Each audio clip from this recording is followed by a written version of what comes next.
Okay then, hi there, welcome to number one Geek. It is I, Saz, and we're back with some more Space Engineers.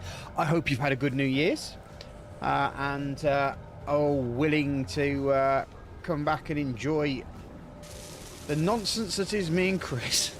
The only way that I can explain it. Us complete and utter loons. There we go. Right, we are currently looking at the back end of our big ship. Oh yes, that's it. There she blows. I can see Dalatad here. That's where we're heading for. So let's have a quick look. Oh, we don't have the light, do we?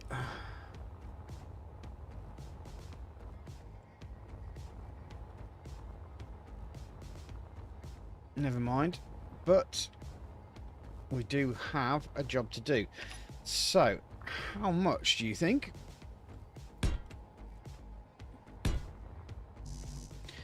We'll be able to do today. I do apologise, I'm a little bit late logging on. As usual, Space Engineers does take a year and a day to get working. So, and I suspect that seeing as I haven't had Chris waiting for me, last week, unfortunately, it was a Christmas period and my wife ended up having a little bit of an accident, which meant that we had to keep a close eye on her, so to speak, just in case we needed to take her to A&E. Fortunately, we didn't, but yeah, that was a scary moment. So it's a shame because I would have liked to have spent a good 4 hours of nonsense with my mate Chris, but you know what? Sometimes bigger things happen and you've got to deal with them, haven't you? Anywho, we're back to hopefully finishing off. I mean, I think this is going to be a complete work in progress. We've obviously got to ensure that the shields are working, for one. And we've also got to make sure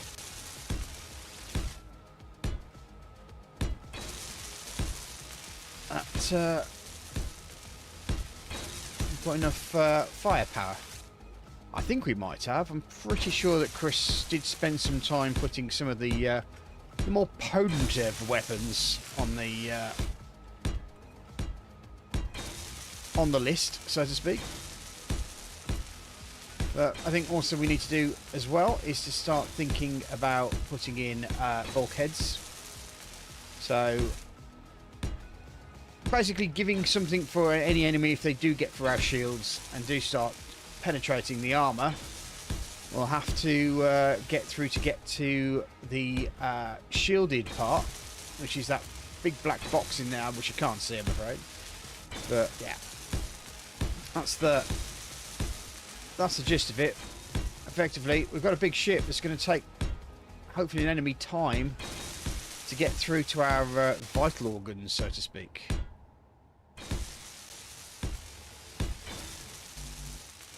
Oh, nice. Okay.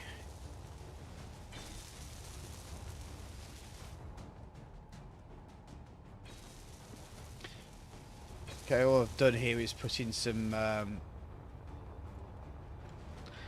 oh yes, we've got some defences down here, haven't we?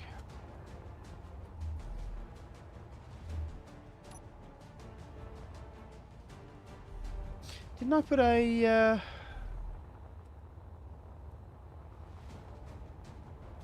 Yes, I did.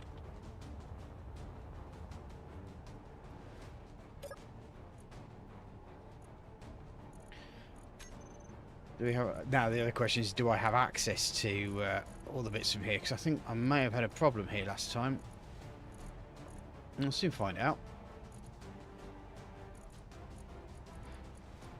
There's a build and repair system there. No, we can get there.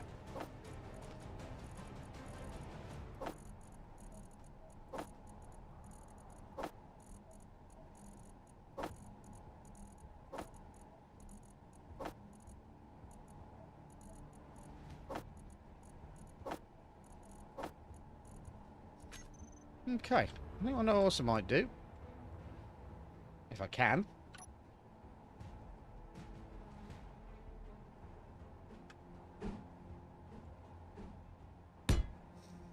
put a little landing strip there. Just because I know it's going to be awkward. Right.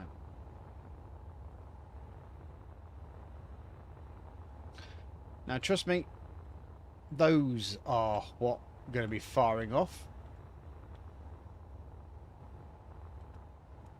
I am going to box them off when we're inside. Actually, I may think about boxing them off now.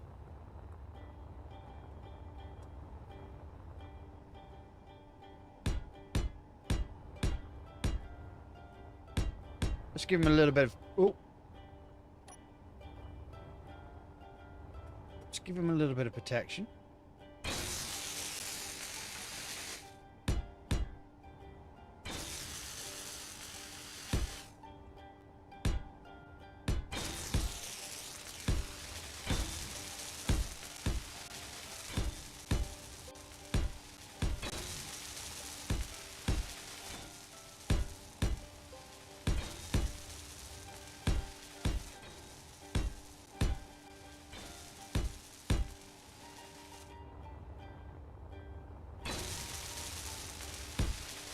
Now, forget the distances, but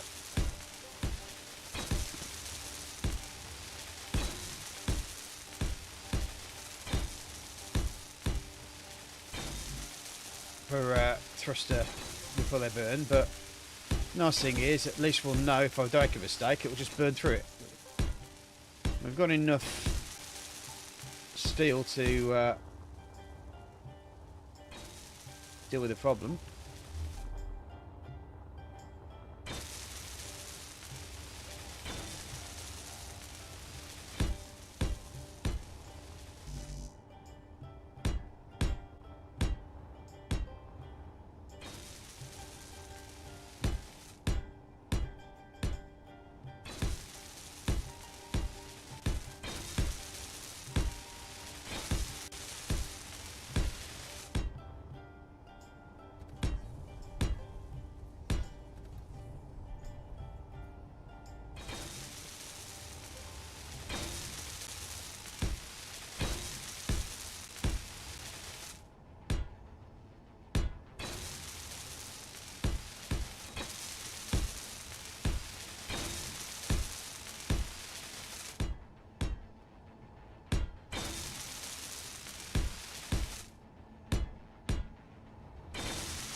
Oh yeah, Philius X. Well, we've all the chats at.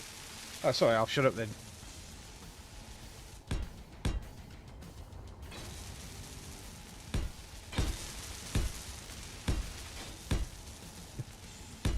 Oh, wait a second, it's my stream. I can talk if I want.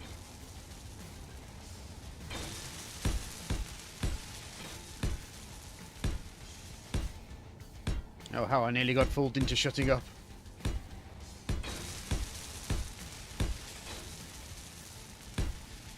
Never, I tell you.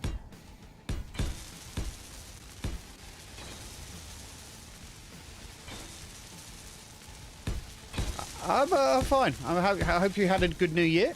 Yeah, it's been an interesting one for me so far.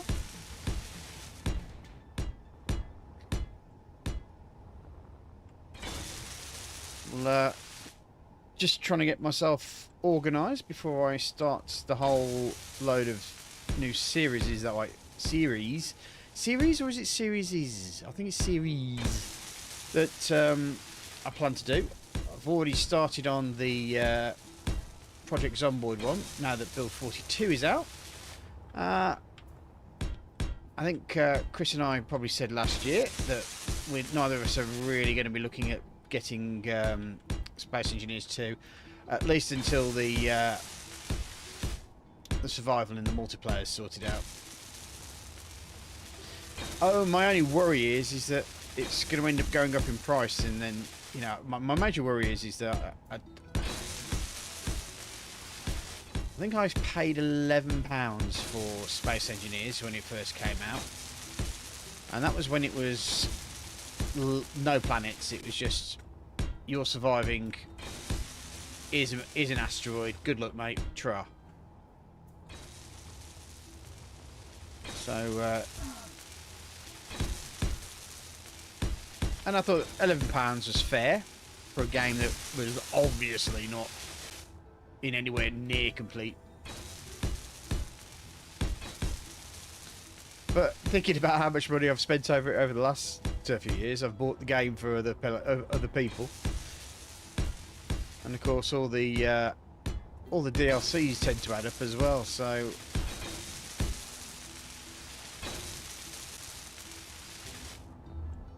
yeah, I know. But you get to talk about these things, you see.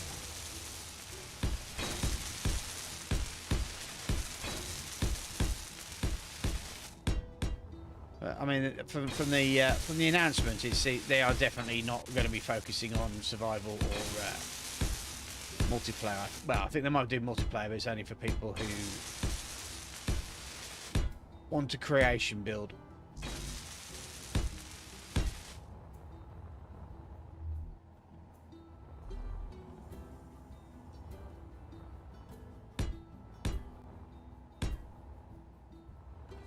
Okay, so we're going to get ourselves up to here, which I believe is going to be okay.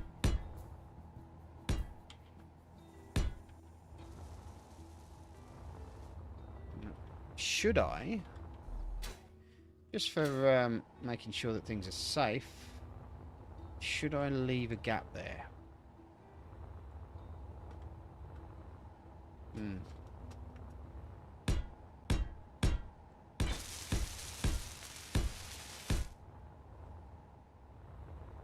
Well, the problem is that it does mean that this part here is vulnerable to a lucky shot.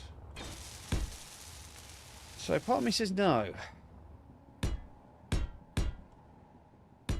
Not to be fair, it ain't that far away from... well, to be fair, it is at the rear. Hi, Serial Taco, how you doing, mate? I certainly am aiming to be number one. I'm 50 old subscribers away from actually being able to put in a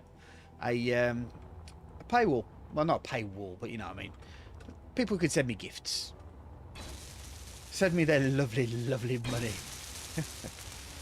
So yeah, I'm quite excited for this year. Just got to somehow find those 50 idiots who will subscribe to me.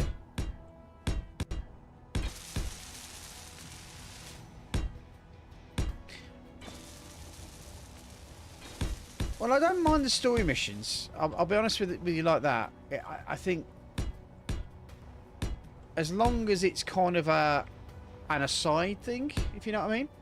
I wouldn't be too upset about it having story in there. But like most games that have like a story thing, they also know that some people just want to play the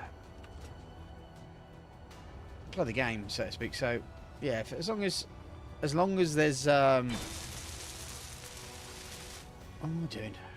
As long as there's room for multiple things. I mean, the good thing about Space Engineers, this Space Engineers now, is that you have the opportunity to do what you want. So you can either do the whole energy low. Oh, I need to get some energy. You could do the whole survival bit yourself if you wanted to, or you could build something, or you could do a mixture of both. Sometimes I've built ships in creative mode, simply because they need thought and plan, and it's very hard to do that when you're having to build things from scratch. You can't quite see everything. So I have in the past done stuff from creative mode and then moved it into moved it into survival mode where I could build it using the bits and pieces that I needed to. Saz OnlyFans. Let's not start the OnlyFans dicking about again.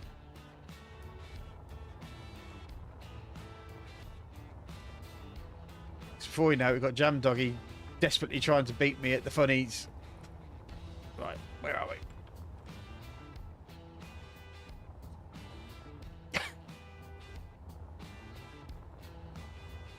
I don't think Chris would be classed as number 2 geek. But I think he maybe 1.5. I think that's probably fair. He's 1.5, number 1.5 geek.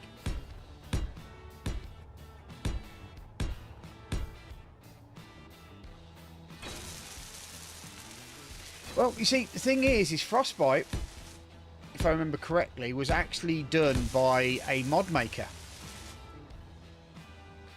A lot of the extra stuff has been done by modders.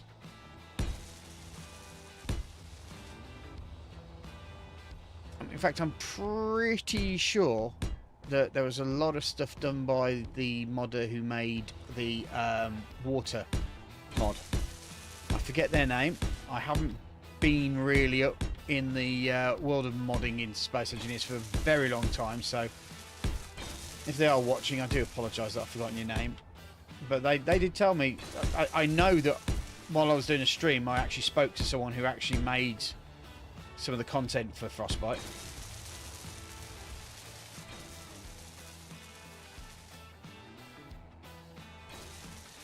Well, you can beat Jam, though. That's the thing. You can't beat one of his jokes, but you can beat him over the head with a spoon.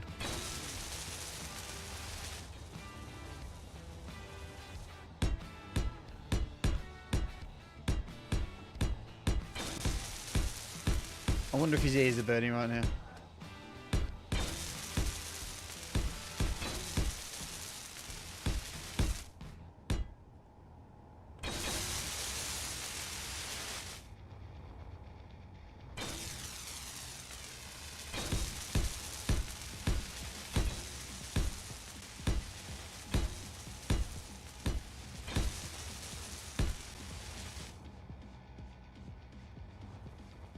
Yeah.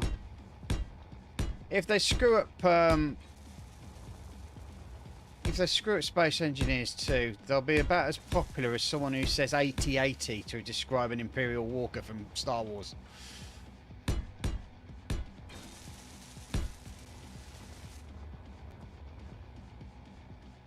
No, no, I wasn't going to say it, but I am now. I mean, fine. Yeah, you're saying the acronym is 8080. It's AT-AT, right? It was AT-AT when I was a kid. When the toy came out, they called it an AT-AT. We know that it was actually really called an Imperial Walker, but in the background, it's called an AT-AT. You don't call NASA NASA, do you? You're not being pretentious pricks with your 8080s. You aren't old enough to know. And that was a massive old man rant brought to you by Number One Geek. Thank you for your service.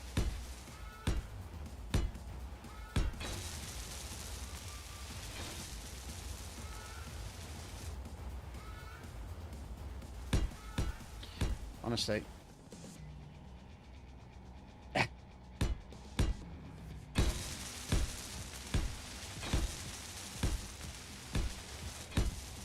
Honestly, I just want to punch 20-year-olds who go, no, it's actually AT-AT. No, mate. You weren't born. You weren't even a flicker of sperm in your father's ballsack when an AT-AT was named. So don't you come around and tell me what the fucking thing's called.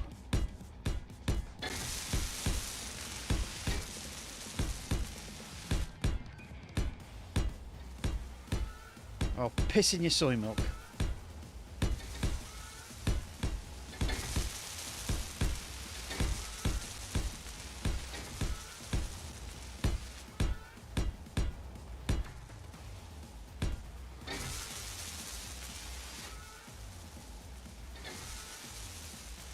Some people do, yeah.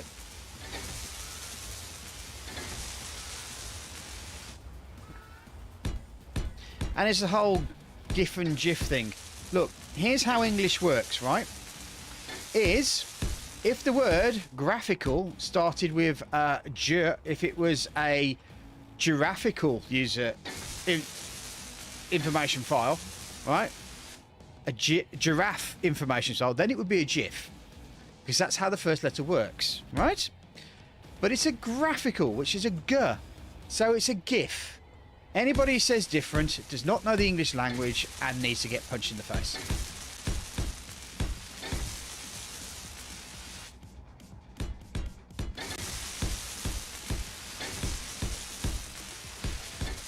And also, now I'm on this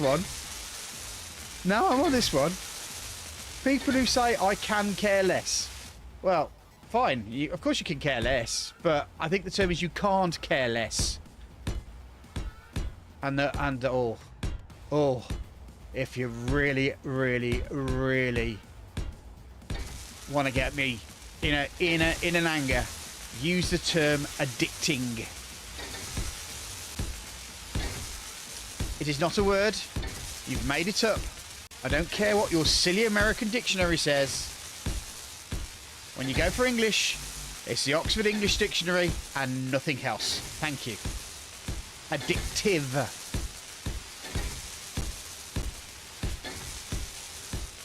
I mean, when you need to be calmed down, you don't take a sedating, do you? You take a sedative.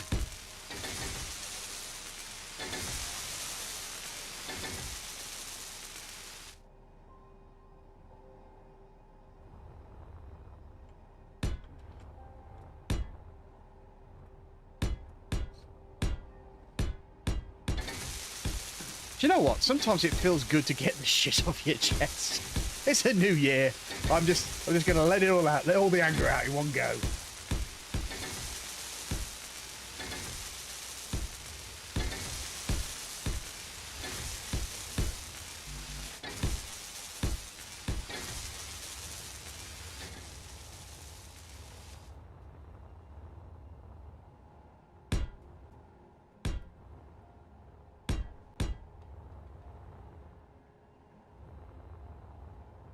Okay.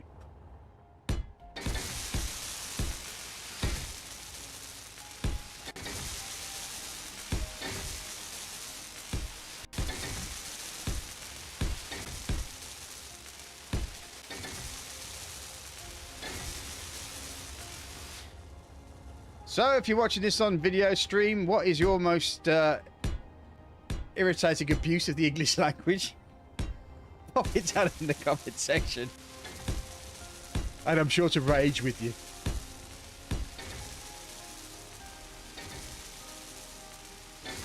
Well, you see, here's the thing. Here's a bit of history. You only drive on the right because you were trained by the French army.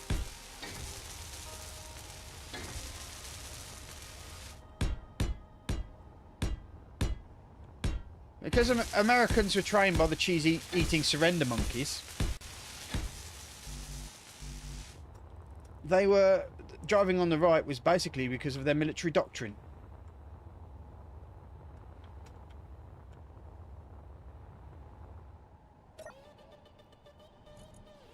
Which is funny because the French couldn't fight a battle to save their bloody lives.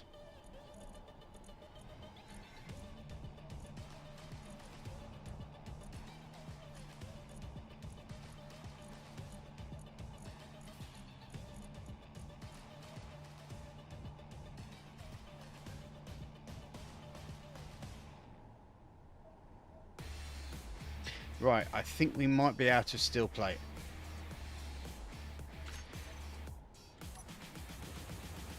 Right. I need to get back in to see what Chris has done. Or whether we need to... sometimes we get backups, so it might just be that we need to free the backup. So look at the production here.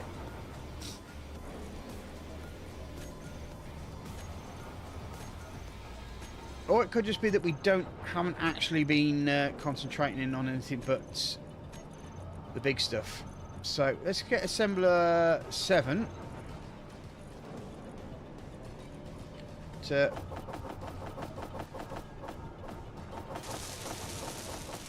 guess 20,000 of those bad boys started. Okay. Right, so what's everyone saying? How do you feel about driving left? Yeah. You drive on the side of the steering wheel. Trying to explain to us the left side was right is an exercise. No, I'm pretty sure. I'm pretty sure it is. I'm pretty sure that the fact that you listening to the French was a very, very fine thing to do. I mean, because of course they were the best military in the world at the time. Of course they were.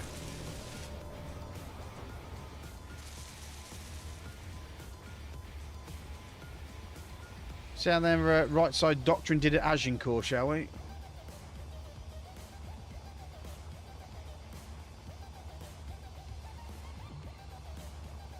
I've got a real bee in my bonnet today. I don't know. But it feels good. It feels good just to be angry. I just want to be angry today. Rah!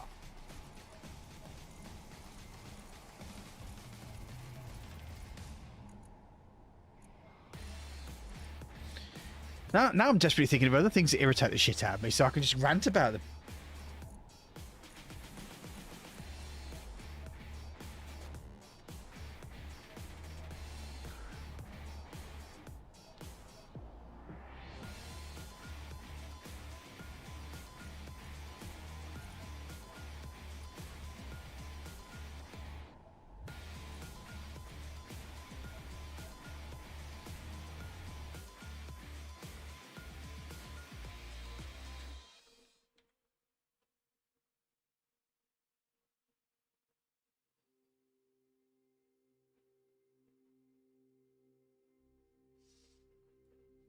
Well, the problem is with idioms is a lot of them tend to be a locally sort of thing. Now I know like keeping tabs on is something that it's very American, but I think the answer to the question is I don't know. It's too wide and varied for me to have a particular favourite.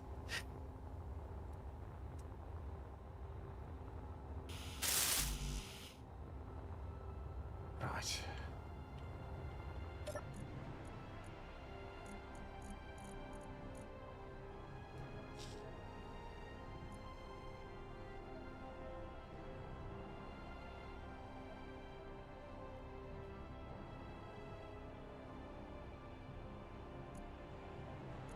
No worries, mate. Take care.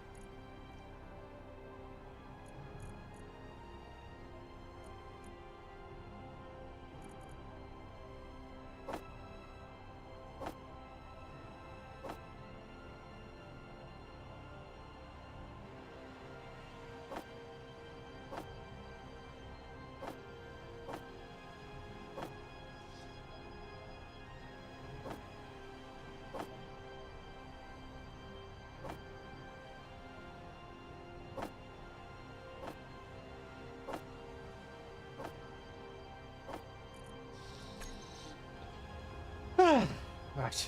Anyway. Now my rant's all over, and I've had a refreshing renewal of excitement. Let us continue.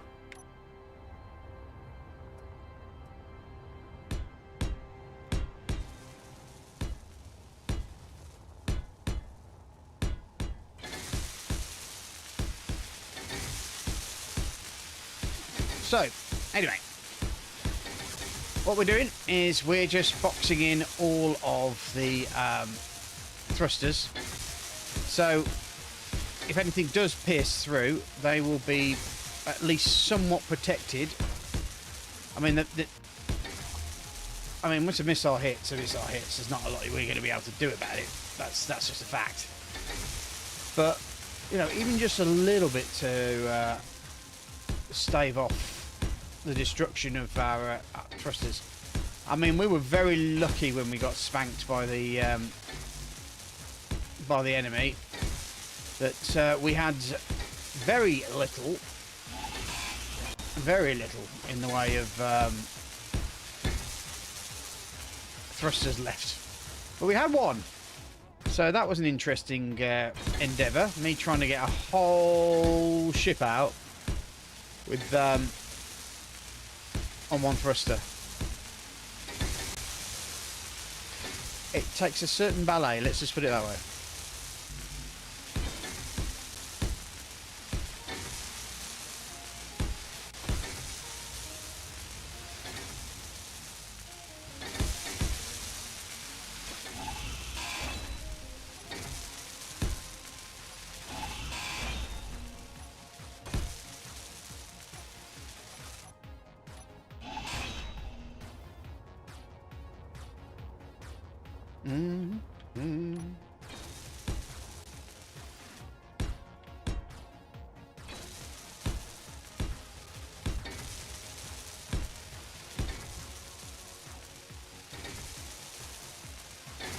Sharp as a bowling ball.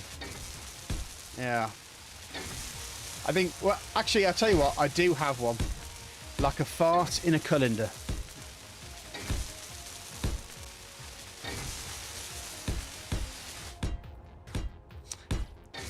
As useful as a chocolate teapot, I do use that one quite a lot.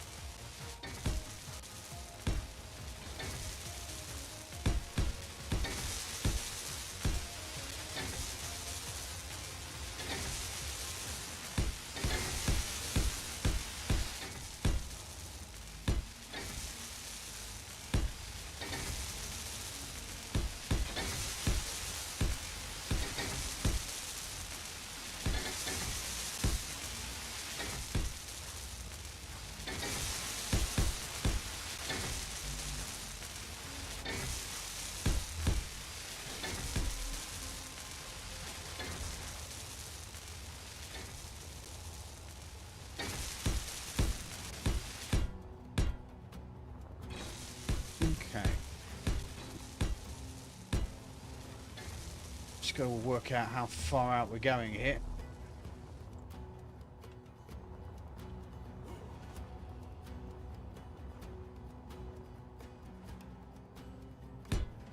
I am going to block these off, I think. Having said that, though, what I might be able to do is put in a grate. Or window, a grated window. What's from the old school stuff here? Barred window.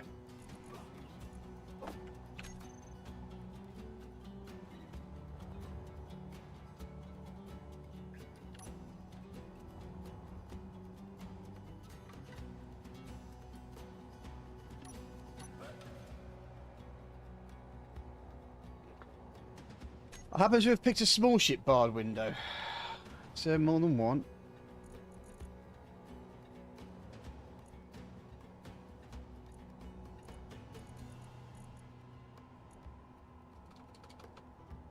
I thought you have large windows for the vertical window. Is that the one? I think that might be the one I'm thinking of. Yeah. Interior plate. Okay, that's not a problem.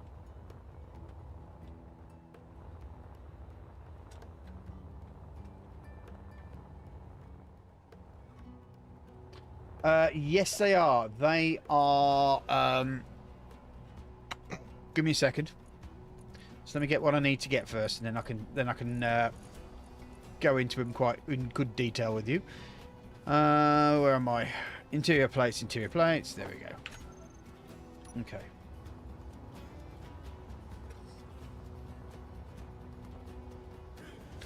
Azimuth, is it? Azimuth, I think it is. They're Azimuth big thrusters, basically, these bad boys. And they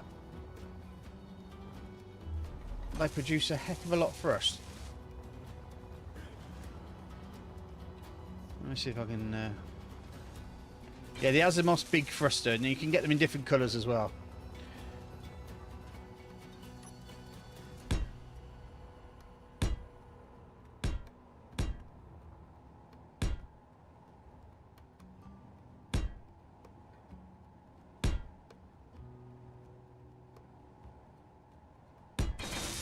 I know it's probably not good enough protection. but at least it's some protection. That one goes there as well.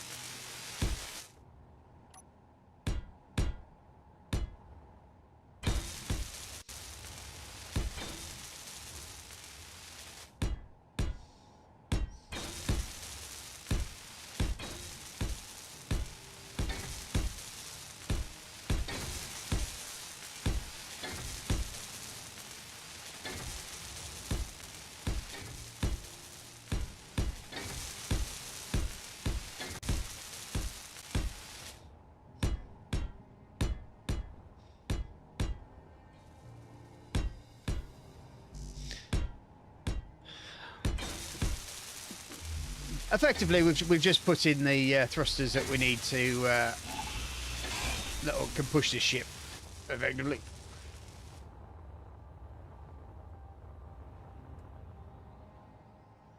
That's the bottom of the ship. We'll have to do a bit of a scan about. Probably also may need to get some energy in a second. I'll check my energy levels. Post haste.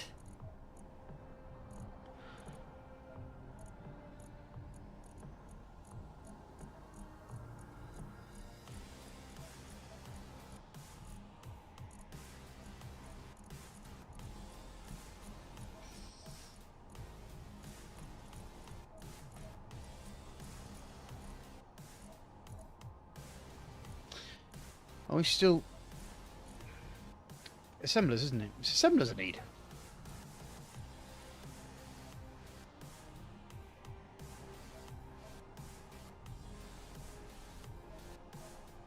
Come on, I've got to assemblers. There we go. There she blows.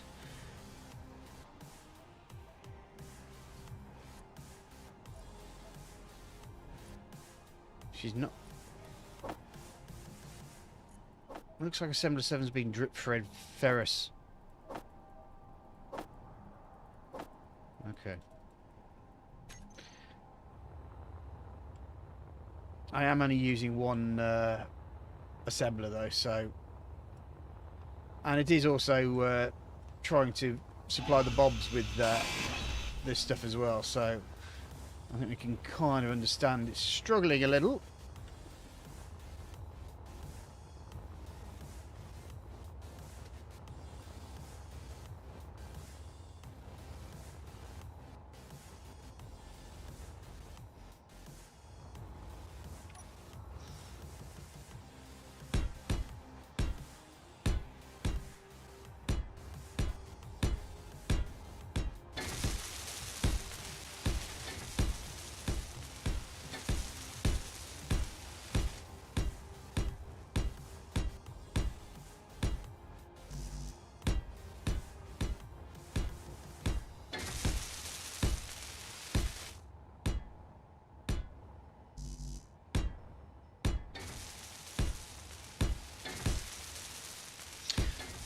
Although also in Space Engineers 2 that they'll bring like the line and the squares and stuff from that you get from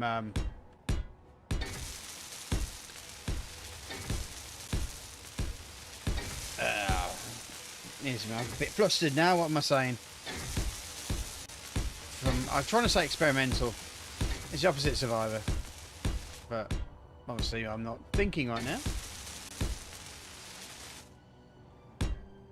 Design software bit. Energy low. Yeah, there's the energy.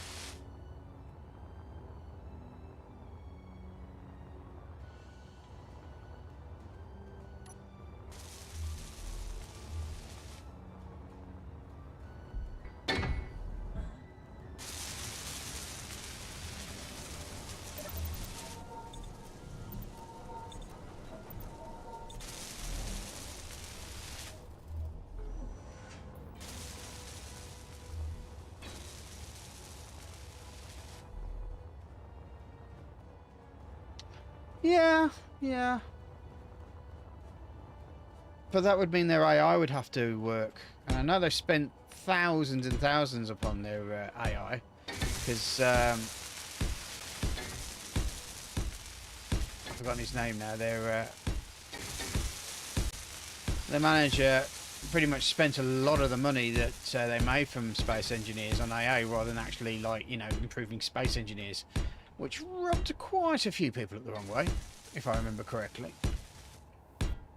If my space engineer's history is one thing to be remembered.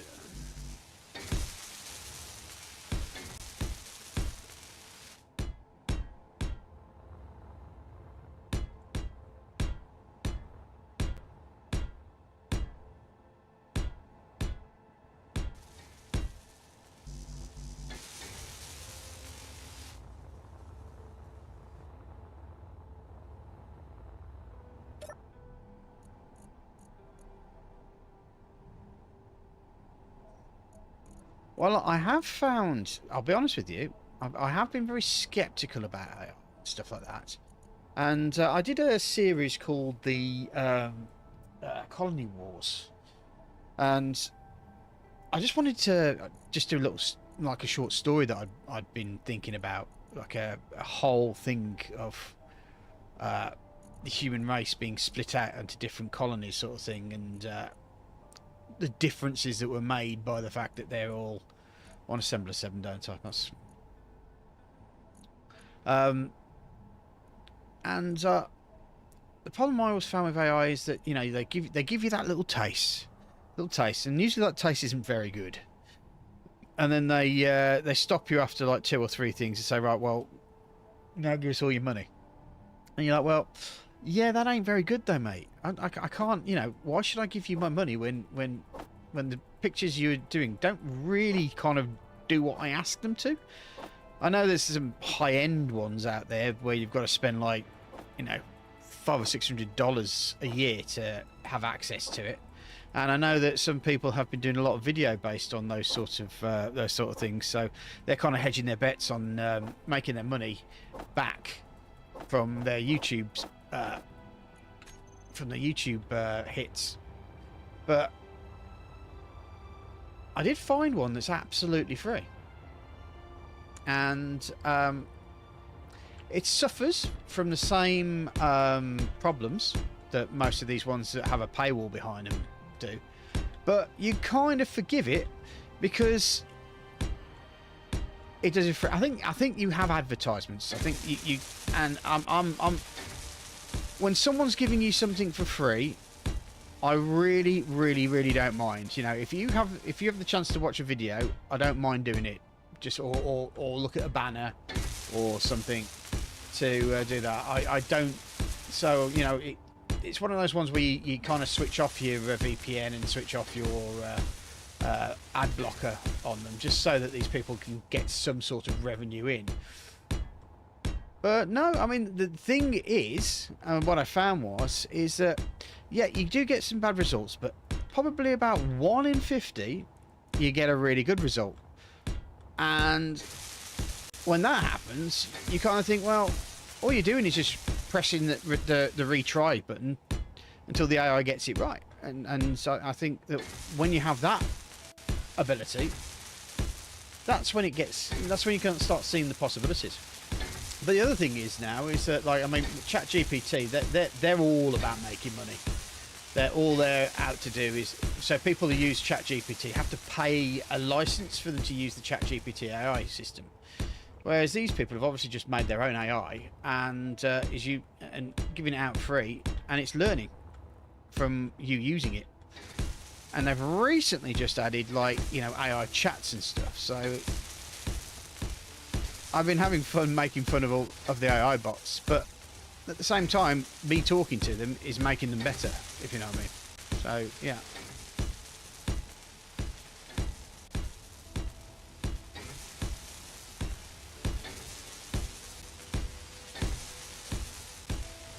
Let's just put it this way. When you're talking to the queen of the elf folk about the benefits of butt plugs,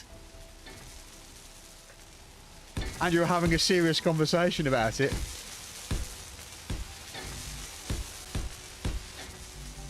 it it just lends to my sense of humour, I'm afraid. Talking stupid shit with AI.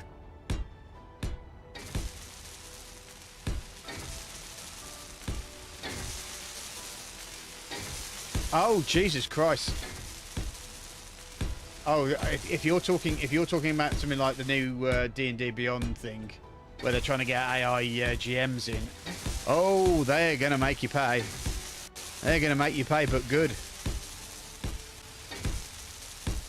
Things they've just licensed the D&D licensing out to a gambling house. You too will be able to lose all your money with a beyond-a-shaped gambling machine. Pull one of his eye stalks and see how much money you lose.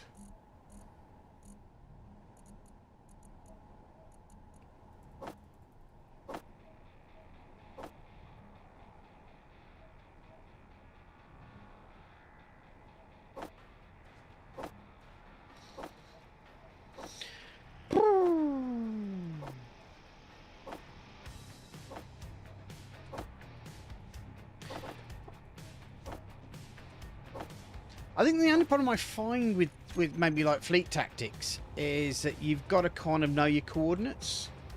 You've got to know where to send your ships to.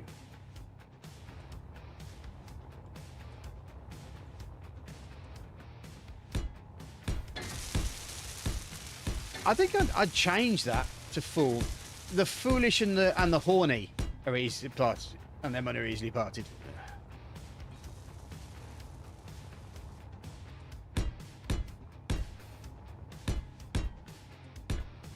I mean, if the honey's, if the horny's money isn't easily parted, how do you explain all these webcam girls on Twitch wiggling their boobies about?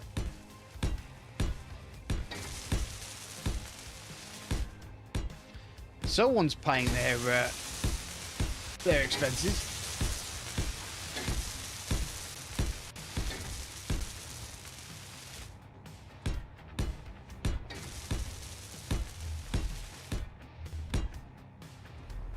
I mean, I wouldn't pay a woman for her attention. She can roll up a character like anybody else.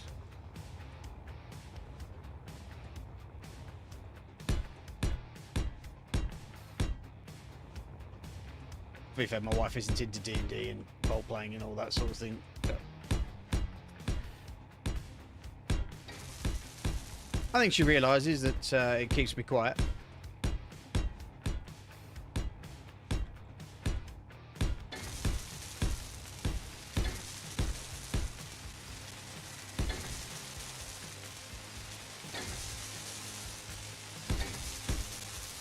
Okay, sounds cool.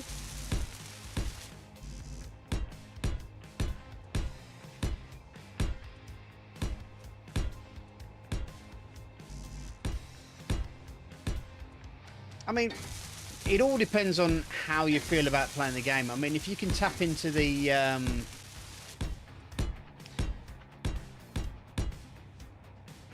editor tools and use the you know, the fly bit to move to the point and then say this is where I want to.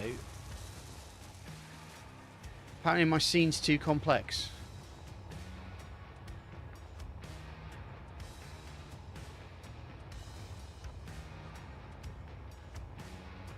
It's a bit personal thing to say, don't you think?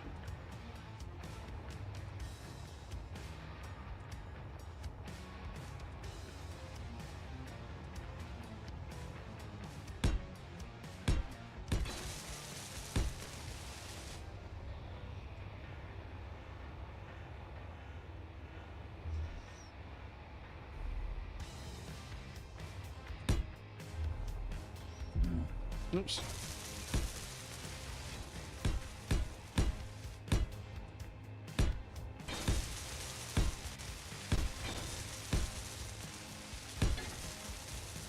Oh, I do have a good gaping hole in it.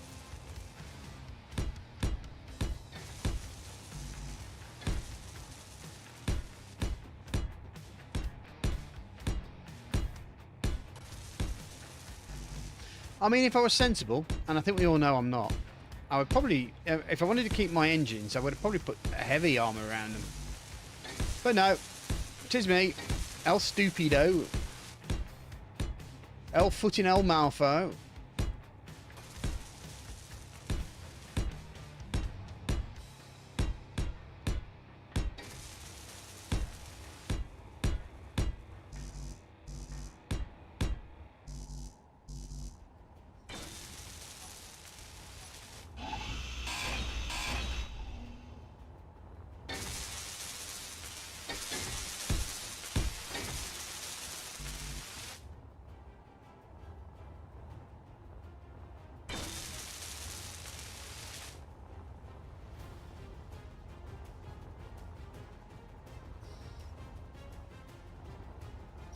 I think I might need to start putting some more lights in here so that I've actually got some idea of where I can go.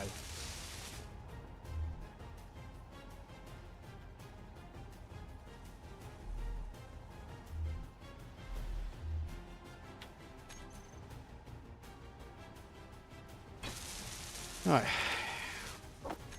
We'll use the old interior lights. Construction components, of course.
Yep, gonna have to turn up the old brightness in this lot, but I'll get to sort it out later.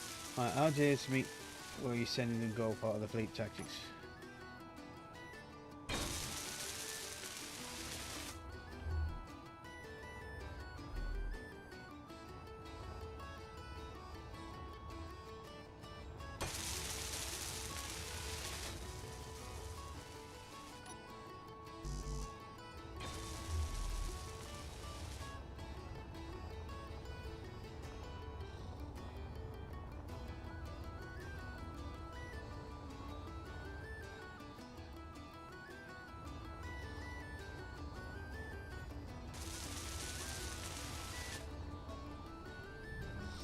Let's sort that out.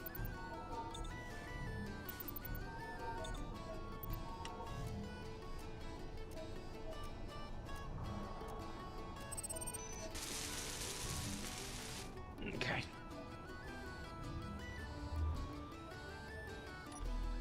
Of course, I had to pick the one that's got that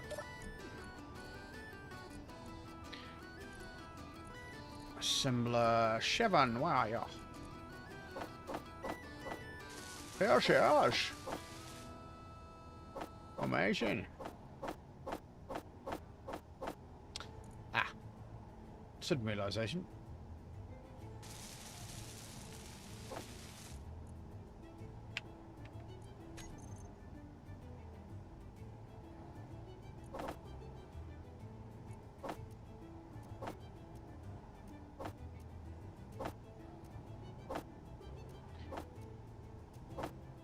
I think, well, to be fair, I was hoping that while I wasn't here last week, because of my wife not being well, I was hoping that we'd be able to complete it today. But I think today is probably going to be the day that we finally put a lid on at least the initial terms and start finding somewhere to move to, and if I must say so, some potential victims to see how good our particular ship is.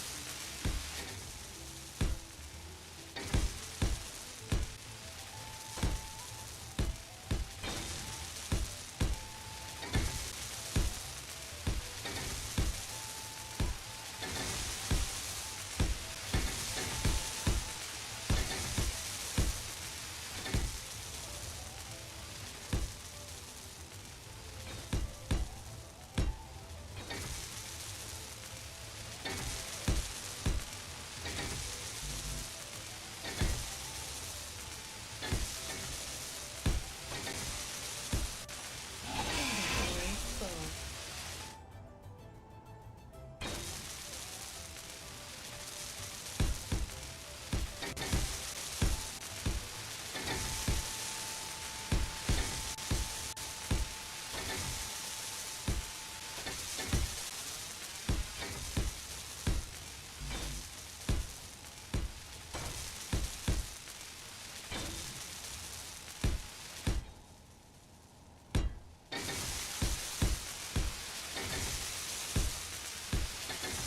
There you go. Just had to have a little bit of work and then I'd soon shut up.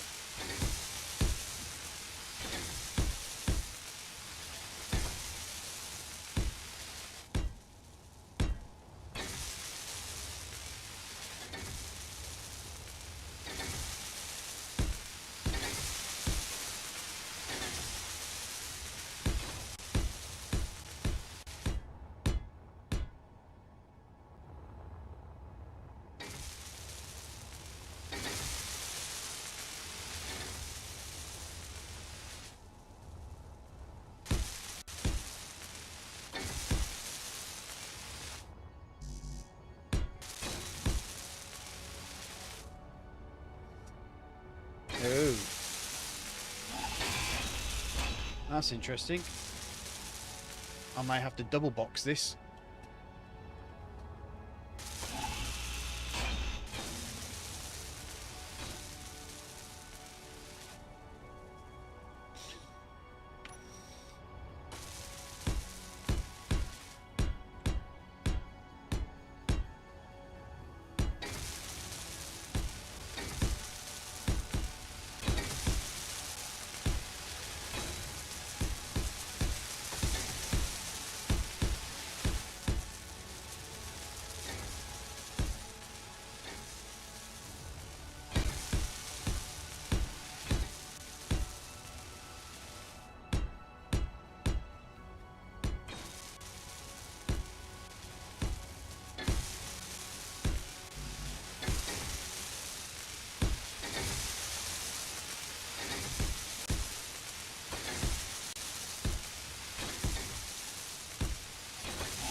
Let's close this box up.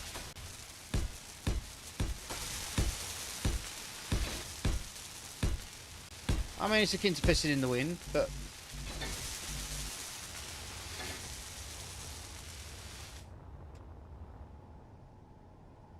if you get that little bit of respite, I suppose we've done a good job.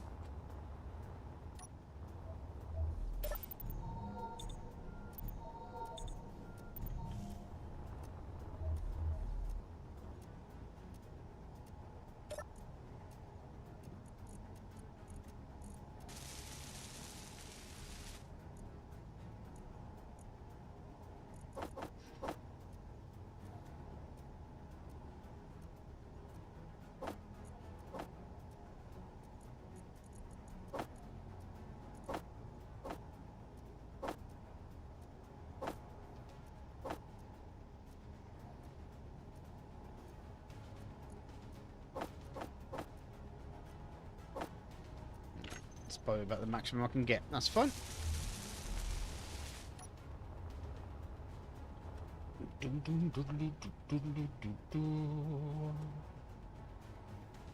Ah.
So the problem is you can get here at the moment is this place is so big you can get lost very, very easily. So we need to at least find a way to corridor the place up. So at least it refines you a little. There's my here's my gyro bank. I could probably fit another 2 on there, to be honest, but I don't have anything to fit them on with yet. Right.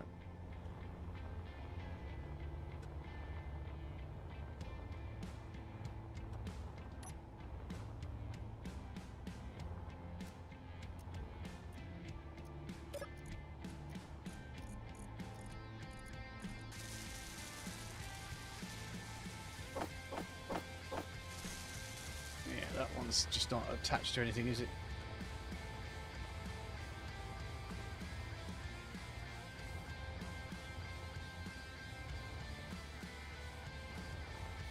Help! I mean, I know I need to bulk it up. I know that's a fact.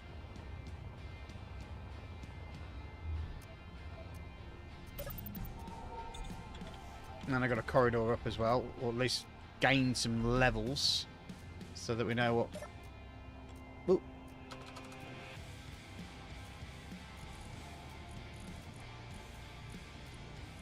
Assembler 7. There we go.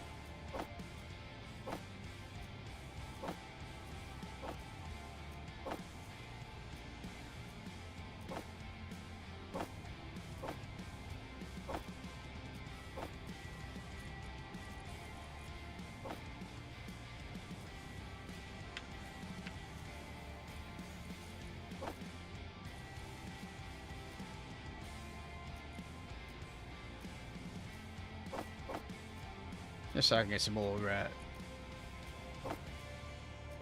plates out of this. Okay, so I'm up to 147. That's fine, I think.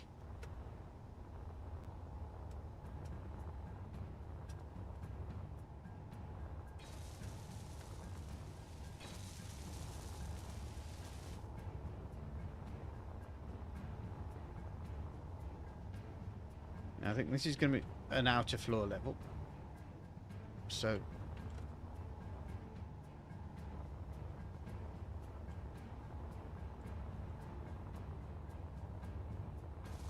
oh yeah, we also had the pleasure of playing with Chris's fighters as well, didn't we, last time? Which was a great deal of fun.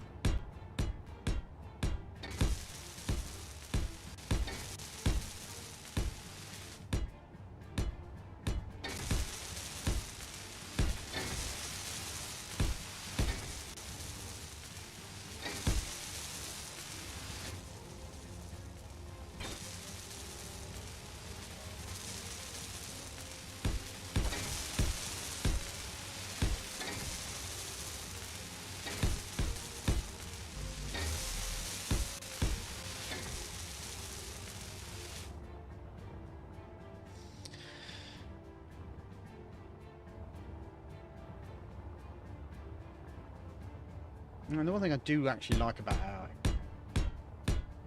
is the fact that it's at a point now where it can understand what you're asking it. If you've ever played one of those text adventures where you have to type in like north, south, east, west, whenever, imagine the frustration of trying to communicate with a computer that can only act if you say the exact right phrase or syllable or words. Had absolutely no way of conveying or understanding your message or translating the way that you communicated at all.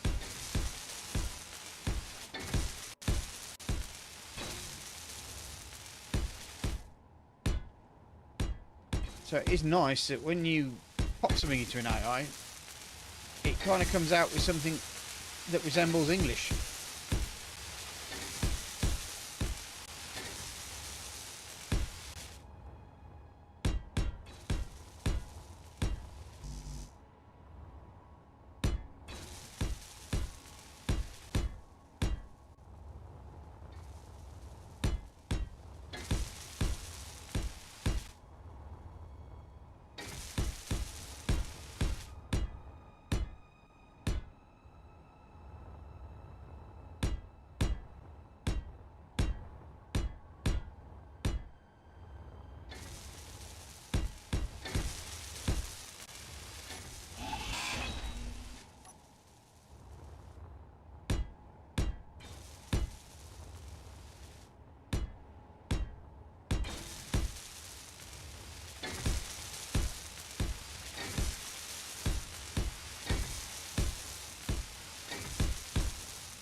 I haven't put a thing on the back of it.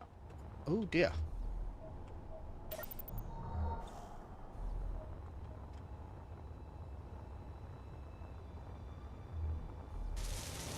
Never mind. What I might do as well, just to help things along a little. Oh, you bad boy.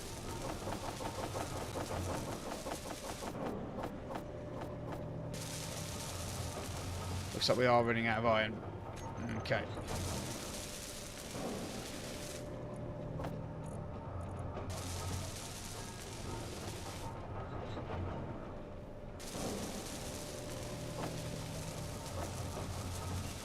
Yeah, we're not making that much. Okay, I think what we'll do, we'll take the hint. Actually, I might go to this one. I think that's where the big boy is.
Looks like we're going to grab some nickel first before we can get to the iron.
Let's see how we're filling up.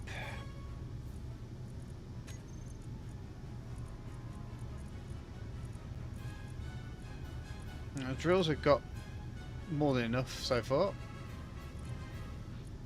It does look like we're not picking up that much in the way of stone either, so the cargo containers are full at least.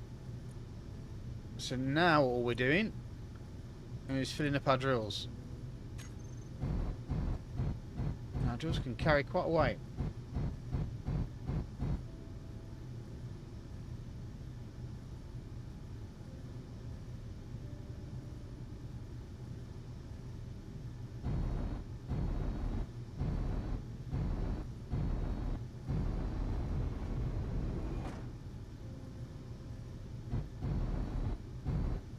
Still got to keep an eye on. You know what would also be quite nice is have a like a full gauge for your drill miners as well. That'd be nice. It tells you when your drills are full, which they pretty well. That one is. Hmm.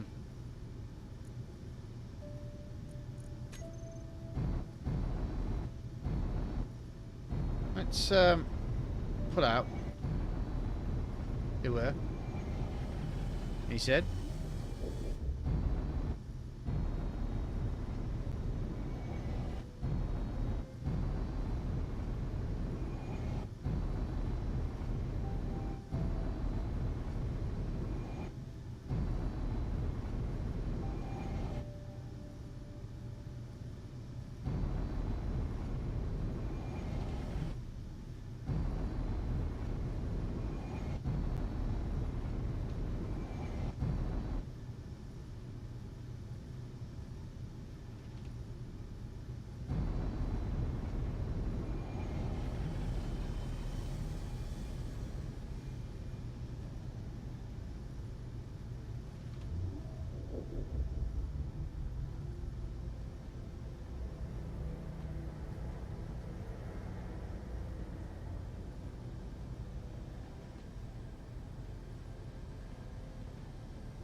Right.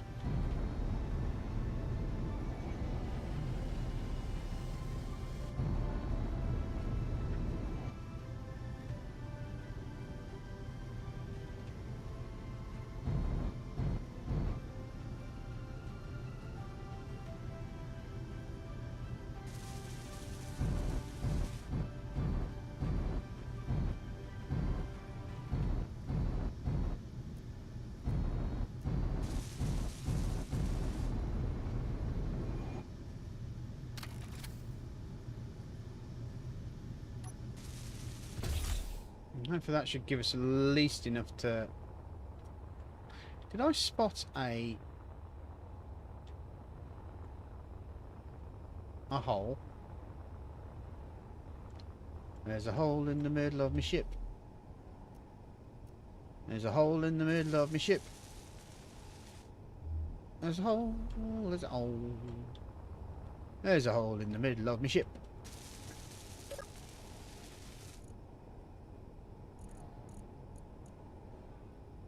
Right, so we should start seeing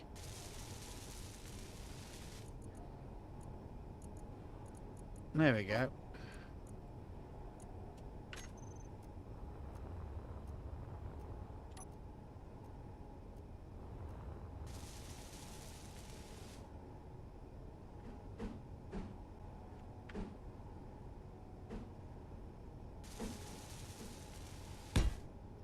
Nice your nose.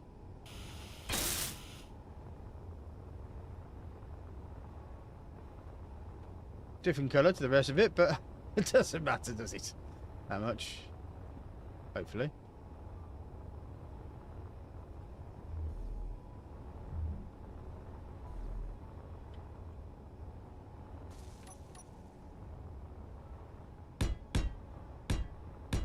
Five, 6, 7, 8, 9, and 10.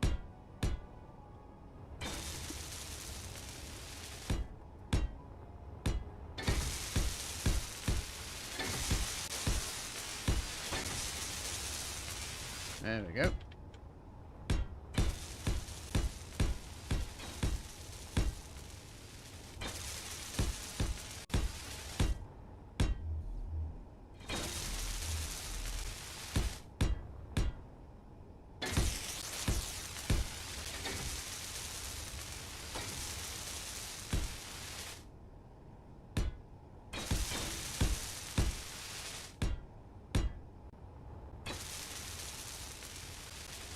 Just to add some extra strength.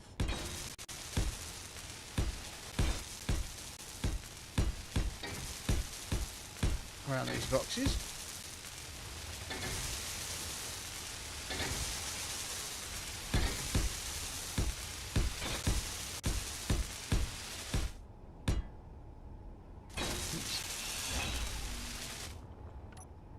Bum bum bum.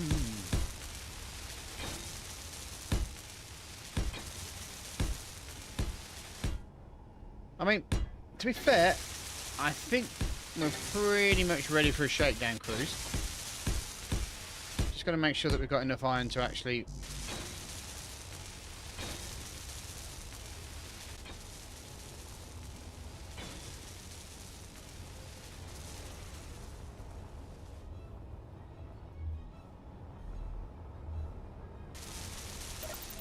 cover the ship, so to speak. Let's have a look at the assemblers. Where are we?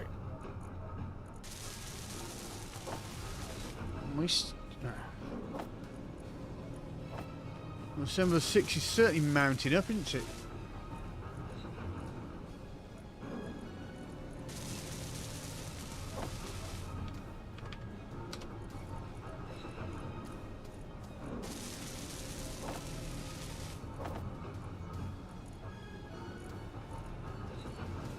Right, let's try that.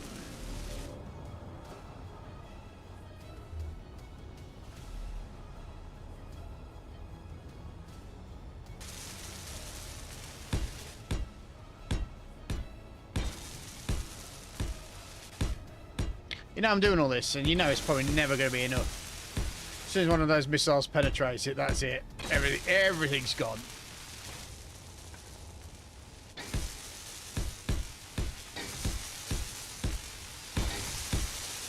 But the one thing this thing does have is long-range weaponry, which means that we can hopefully shoot them before they come anywhere near us.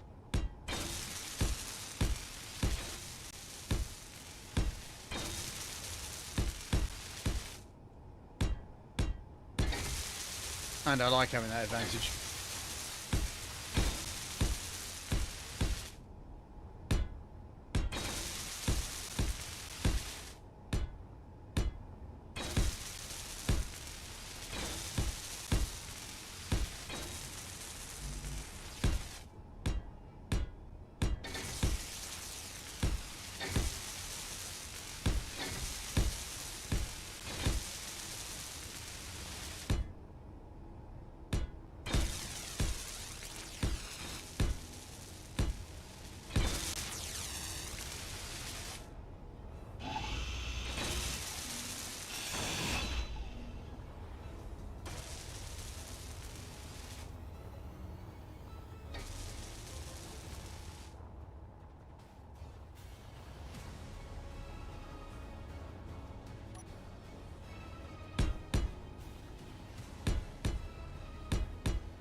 Okay.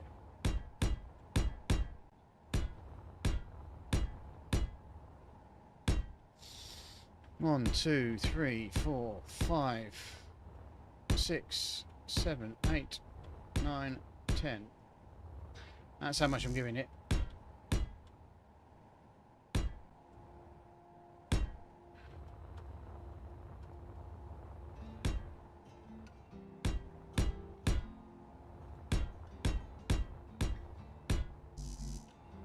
Oops.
Right.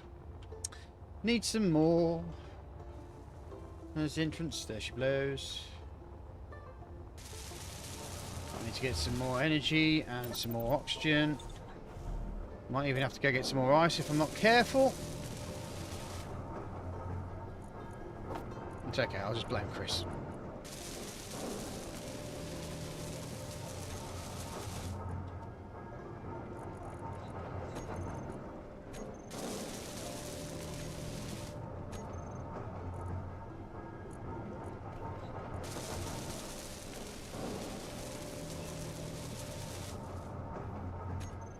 I think we're just waiting for some iron ingot to be made, I think.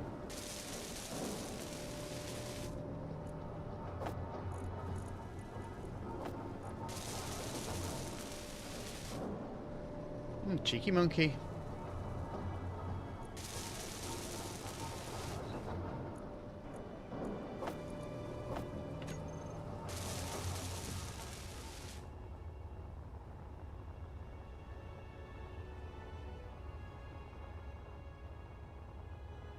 Does look like I have quite a few things to cover here, to be fair.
Okay.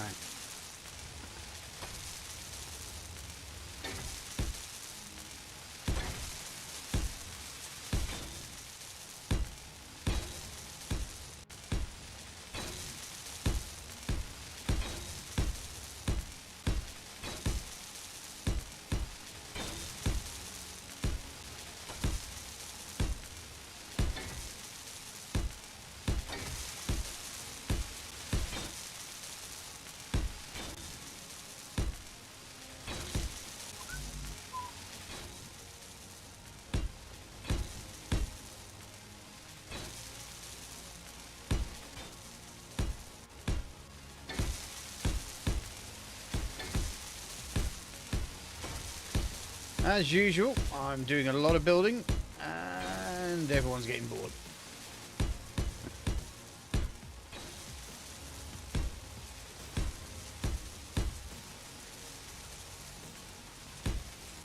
This kind of why it's nice with Chris around, because I don't get to chat.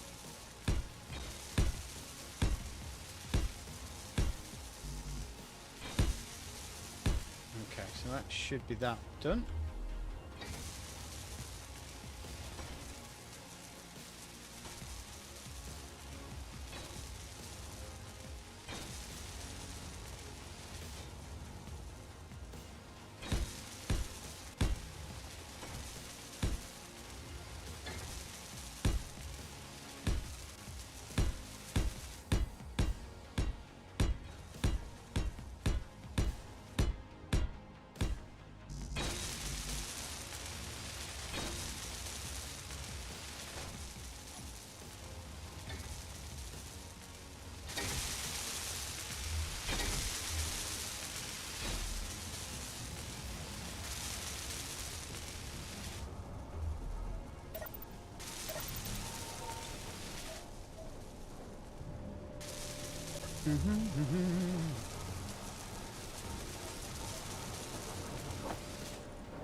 Looks like the assemblers are sharing the load, aren't they?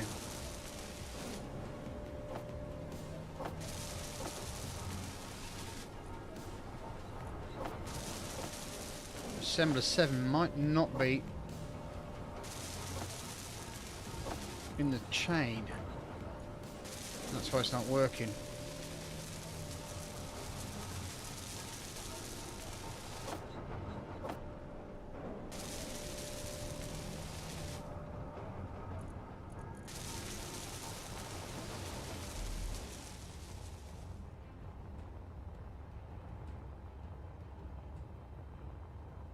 Ah, I haven't finished this off yet.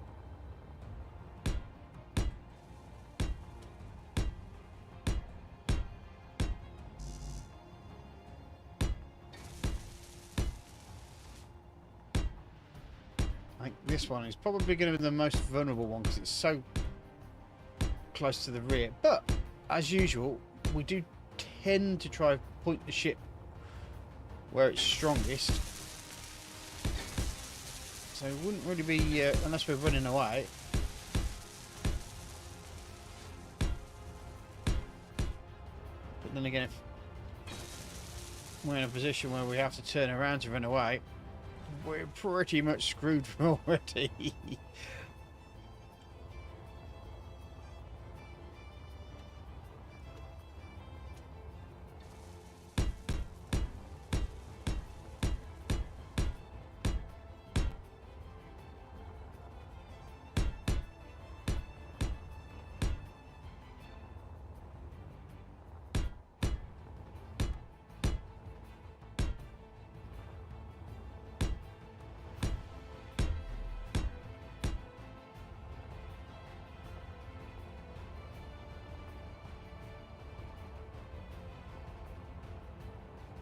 Kind of wondering, yeah, if I should perhaps consider this as a deck height.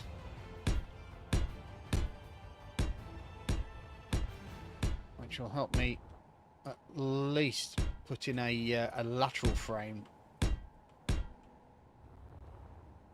of support.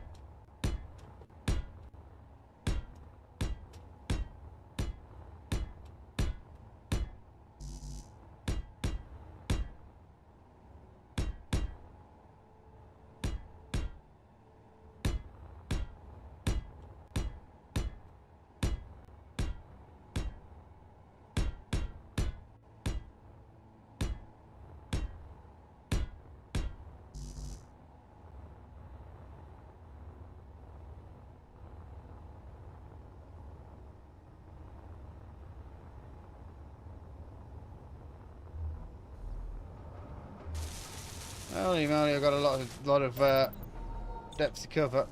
But I think what we can do, what I'd like to do, is carry on finding places to blow up, as you do, and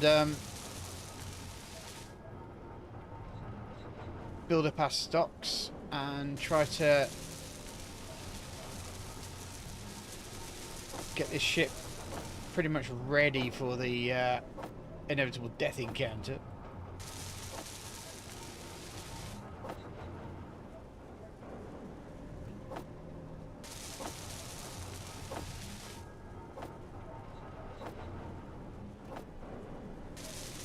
And we've got lots of space pirate bases, and if we can find another one of these ones that's got the resources on it again, that'd be absolutely fantastic. Is it Vandis base, is it, or something like that? I think so. Yeah, I think it's a Vandis base. Right, let's head back out.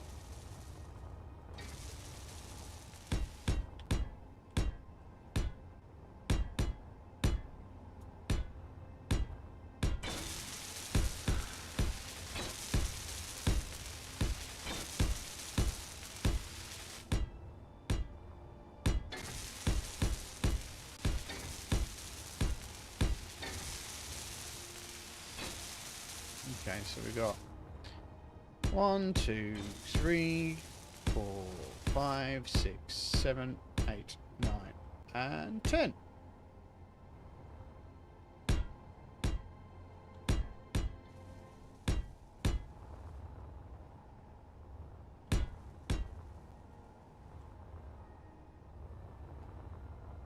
One, 2, 3, 4, 5, 6, 7, 8, 9, and 10.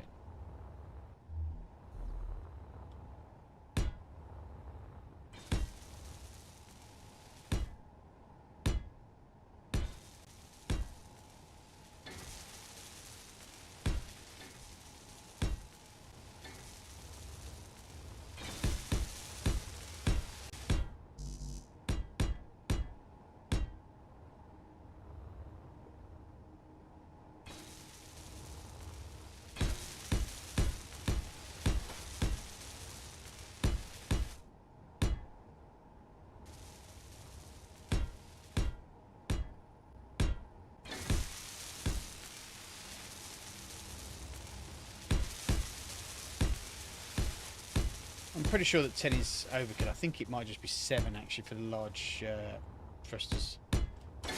But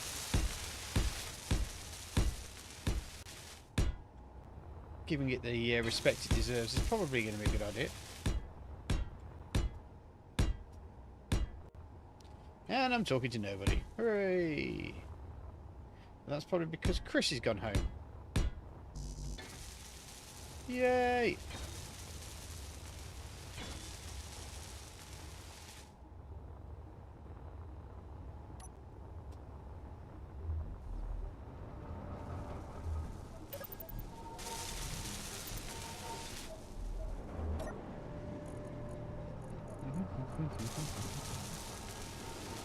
But the nice thing about watching me on video, at least you can fast forward through the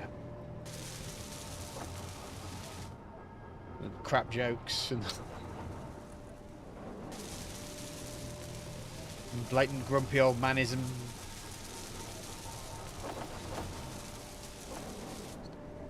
I am a grumpy old man.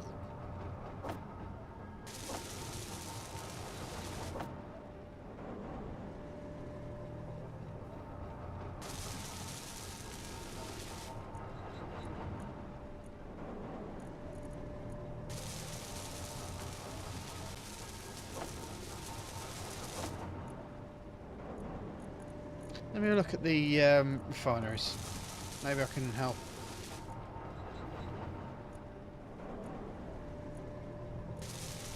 Oh, they're all doing they're all doing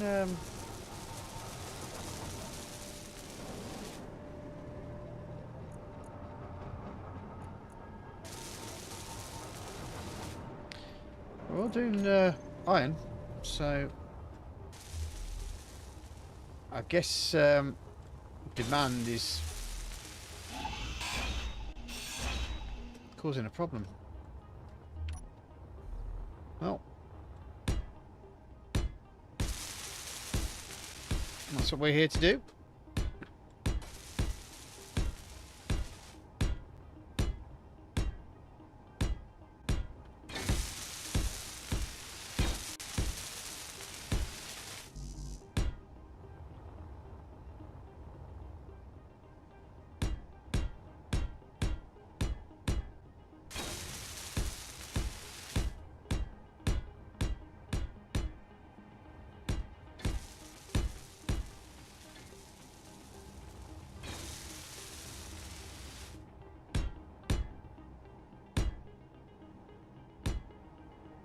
There we go.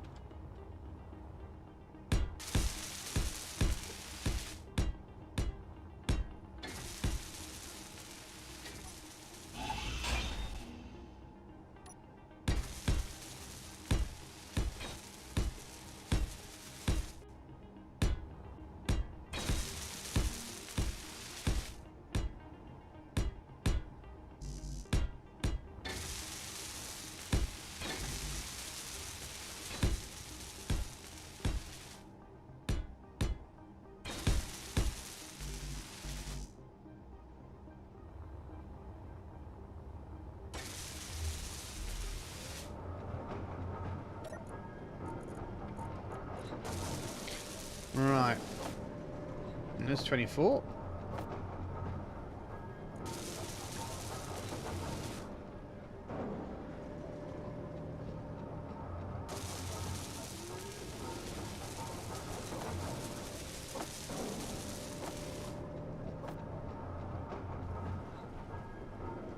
It's not like the assembler's got too much in it. That one does, though.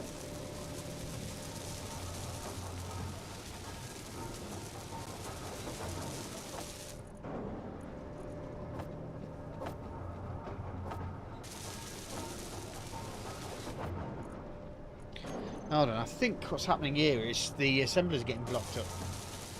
Let's get...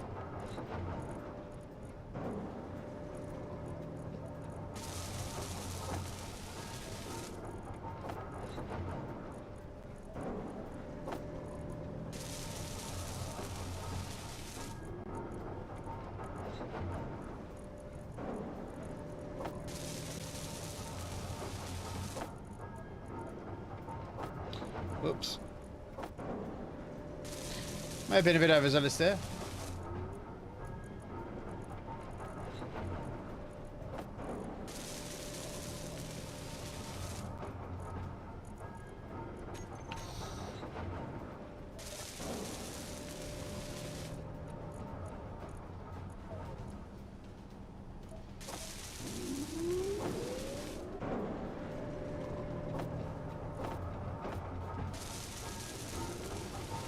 Set that 230. Let's see where we can go with this. I'm pretty sure a lot of people could tell me where I could go.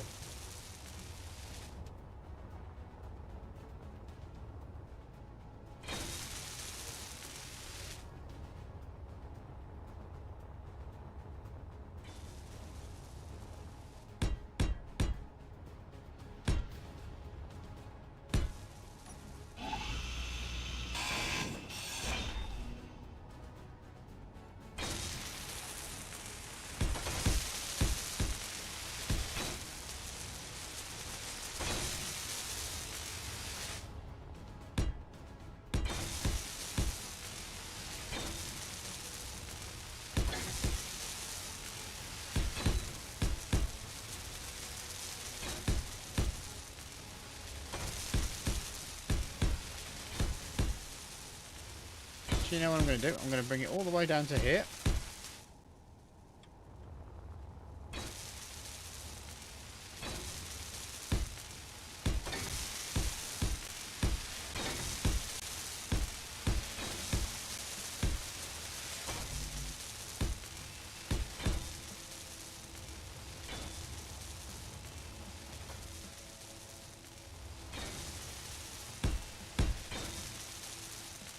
Oops.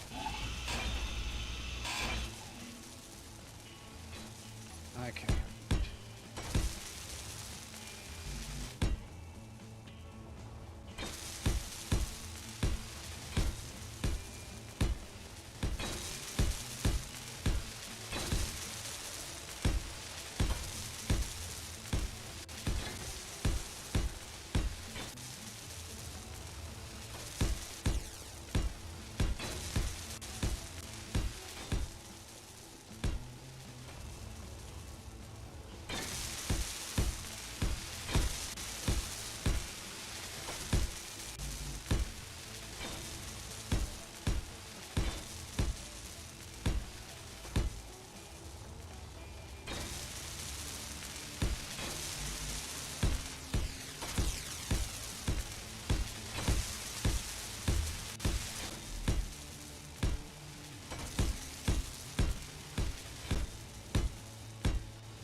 Well, I might have gone over. Doesn't matter.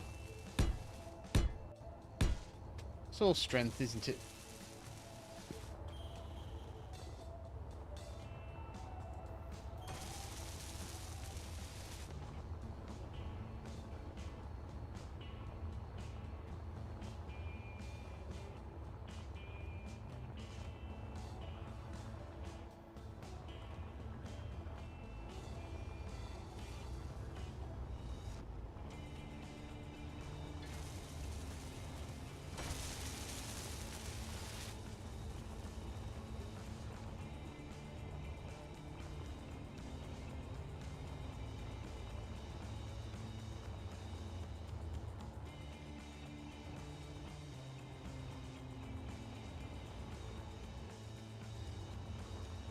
That's right.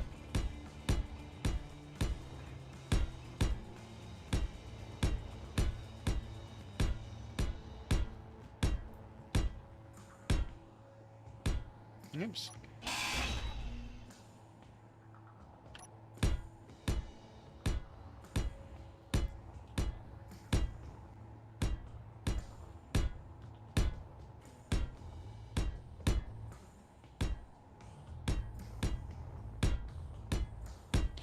As I said, we'll put this decking in, and it'll be kind of like a lateral, also help give strength for the middle. Effectively, what I'm trying to say.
What if I think by making this floor here that I'm actually properly, you know, because that's probably, we're probably going to have to mount it to this part here as well. And I think what we can do,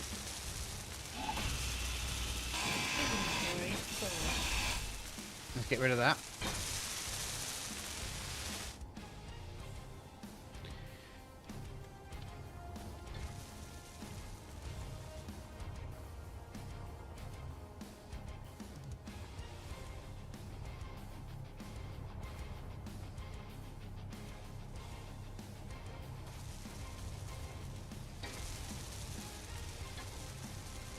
Looks like we've got 2 floors here, actually. I think that's probably what we're going to end up doing most of the time, is getting all the lateral, basically the floors in. It's going to take us some time. There's just a lot of distance between one end of this ship and the other. Now these don't seem to be doing anything, so I can probably get rid of that.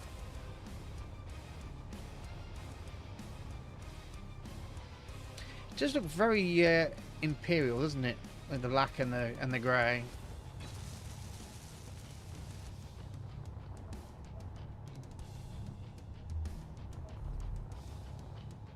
Well,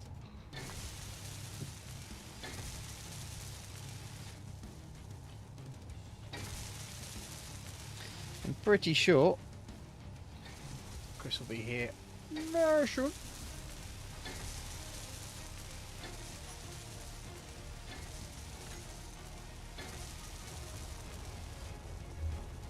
Just put a few of these away. And we can have a nice long chat about where we're going from here.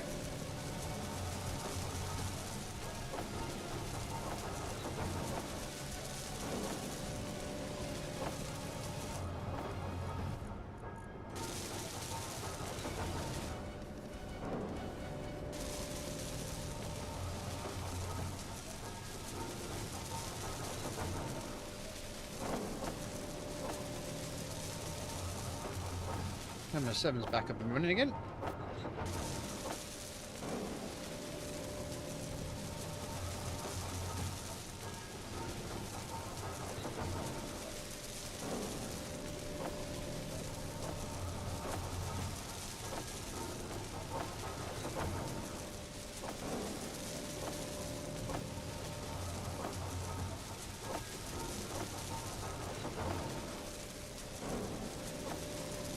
I like this flashing there. It's making me think there's something over my shoulder. I don't know why.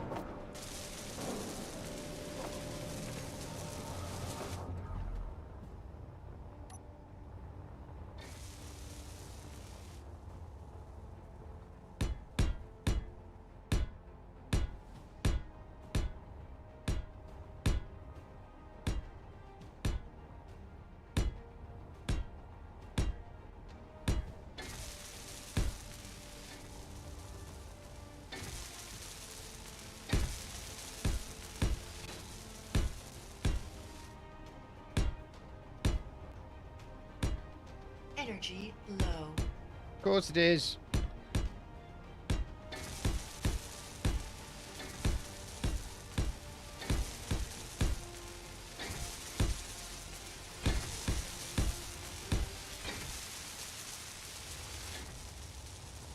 Fortunately for me, I'm very close to one of these bad boys.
I am probably going to have to put some breakouts through them, though, just for access.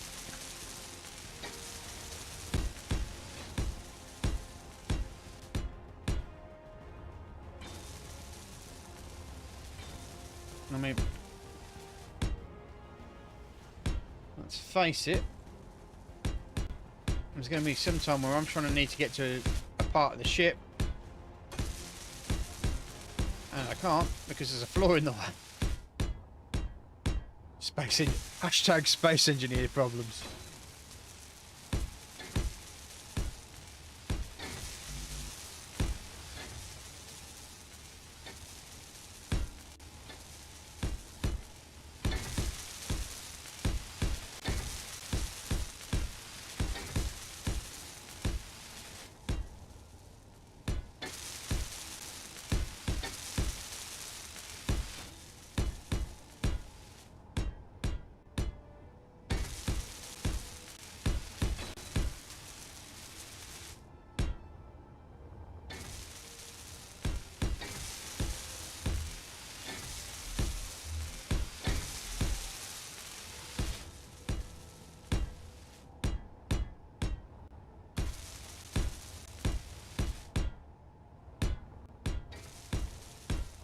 Hopefully if the back end has been built up,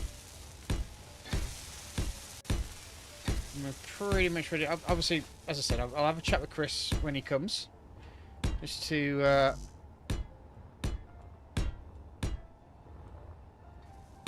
get our heads organised about what we're going to do and how we're going to, and what we're going to need to achieve it.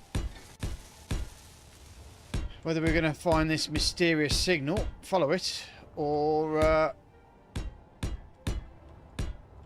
whether we're just going to try and build up our ability to defend ourselves. Or maybe we're going to try testing out our power.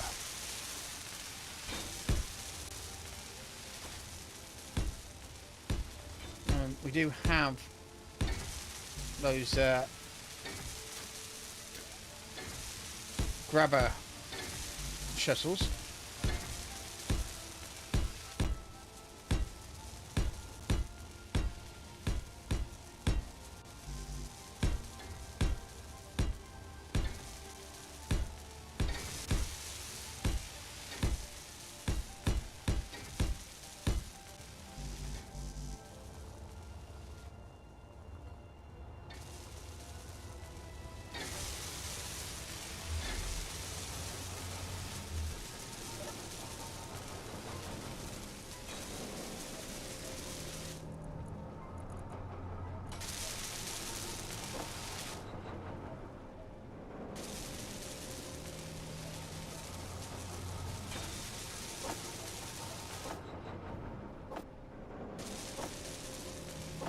I can hear those assemblers going.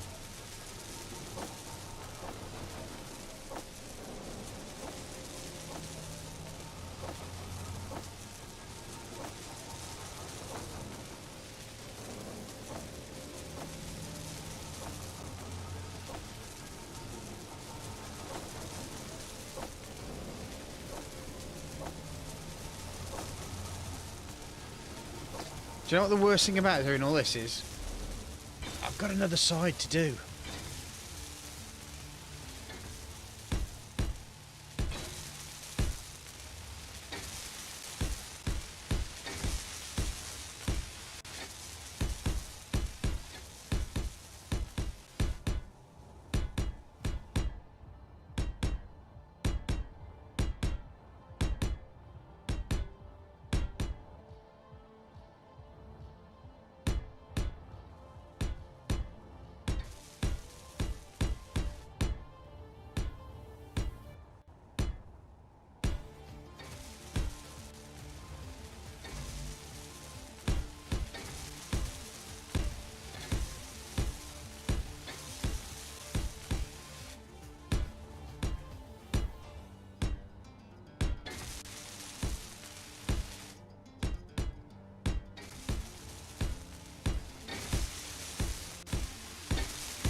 And I can put this up on the Steam Workshop. See with a list of all the mods you need to make it work. I think it's mostly azimuth, isn't it, really?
Hey Owen, how are you? Welcome to the world of flooring.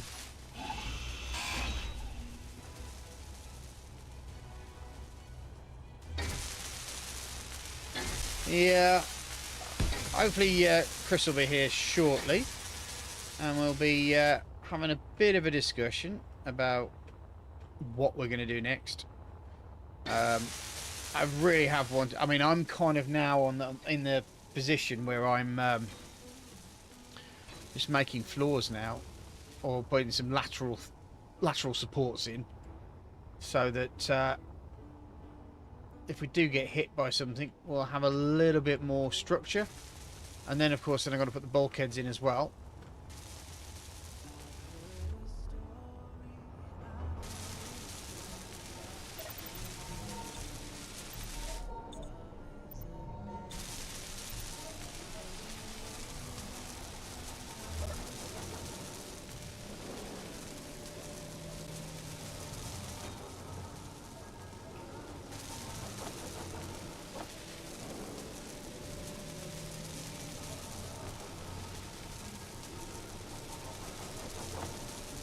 Still not quite sure what's going on with that.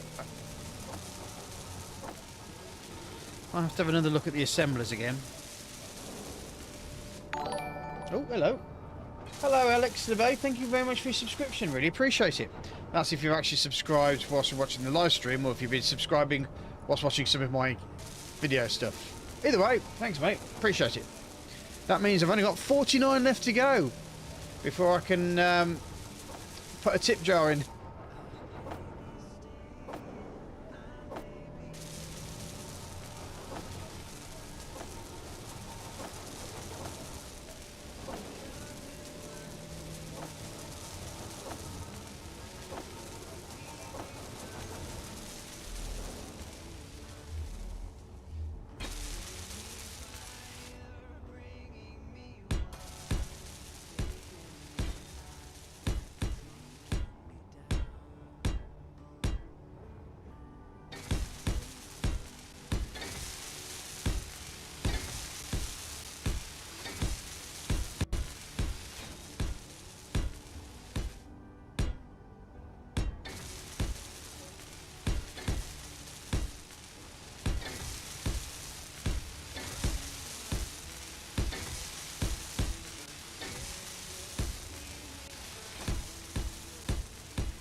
I was on Twitch. I just didn't see the point in it. Yeah, like, basically being paid pittance to prop up people who just basically ran around with their boobs out.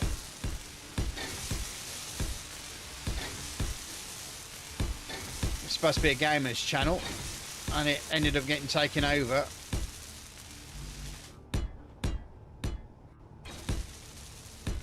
Well, what's her name? Amaranth or whatever her name, and her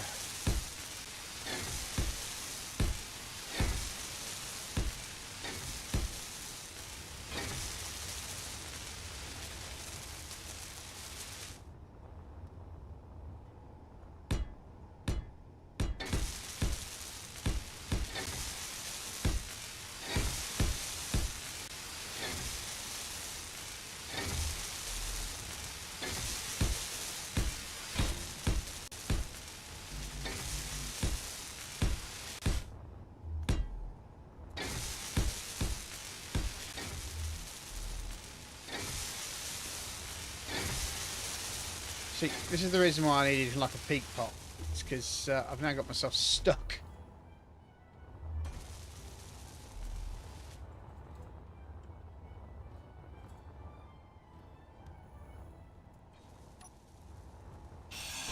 There we go.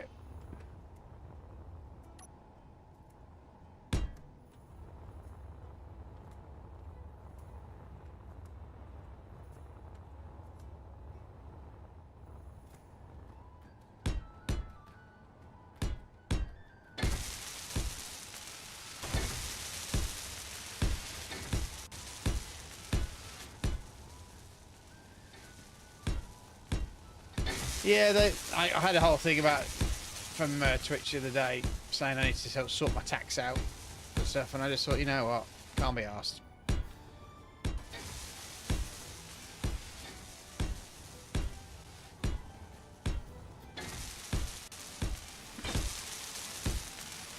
The only positive thing I'll say about Twitch is that at least, you know, it's a bit more interactive than YouTube is. But thing is, if I work on my YouTube live streams, the content still becomes recorded content afterwards, and it goes towards my watch hours. So I thought, well, the problem is that I'm disabled anyway, and I'm unable to work. So any money that I make from this, it has to be a lot of money, because it would affect any of my payments I gain.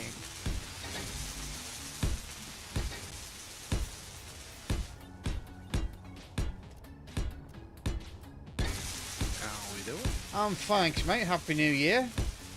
New to you. You have a good one?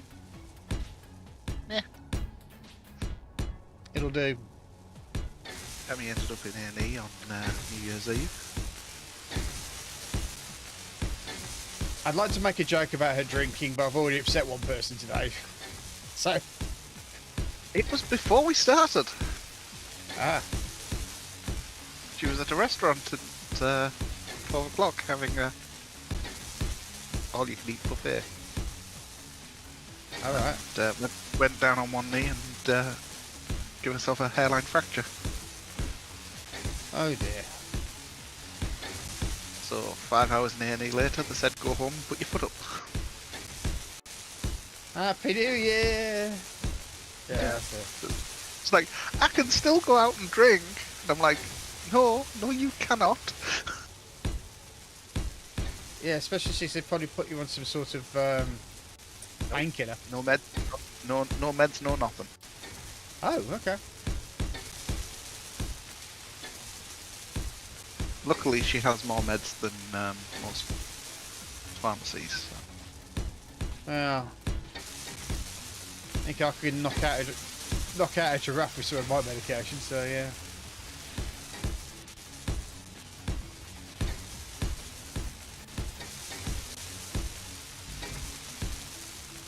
So did you get to go out, or did you have to stay in with her? And be the doubtful. I wouldn't have gone out without her. Fair play. So you ordered a kebab then, I take it. Come on, you've got to come on. You're northern, you've got to do that sort of thing. We ordered from the pizza shop, I think. Was it the chip shop? Maybe in the chip shop. Because obviously she fell over at 2 o'clock in the afternoon. Bear in mind, she didn't tell me this until afterwards, because I wasn't with her when she was out eating. She Right. fell over, cracked her knee, sat and finished the buffet, then rang me saying, I've just fell over, I'm going to A&E. So she had the sense to eat first. Well, I was about to say, rather than... at least she's got her priorities straight. I mean, I know, it's, you know, okay, my arm is falling off, but you know, that chicken chow mein ain't gonna eat itself, is it? Yep. And it's not the first time she's done that either. No. She fell off the back of a chair at a pub once. She waited until after she had a Chinese when we got back to hers before she went to the hospital. She's like, I cracked my head pretty well, I should really go and get that checked. And I'm like, you then went on and had the rest of the night drinking, and then Chinese were after us. Why are we now going to the A&E? Yeah, I think the worst thing that ever happened to me was when I was wrestling and someone did a crossbody, but they did a really bad version of it. And so what happened is that you know a crossbody, they're supposed to put your arm, the body out straight and sideways, right? Well, they came in with their knees bent. So as I caught him, his knee went straight into my jaw, dislocated my jaw. I went flying. The only thing I remember doing was pushing my jaw back into place, and then I lost consciousness. So yeah, that was a that was a fun day.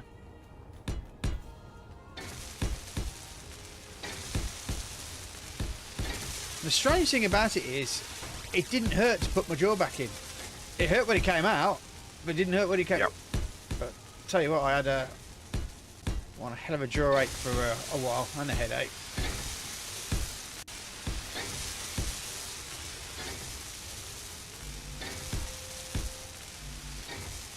Now, head injuries, folks. Go to hospital. Yep. No excuses. No buffet is worth a concussion, mate. Well, at least she went to hospital before she went to sleep. It wasn't like she waited till the next day. Yeah. I'm still feeling a bit woozy. Maybe we should go to A&E. Yeah.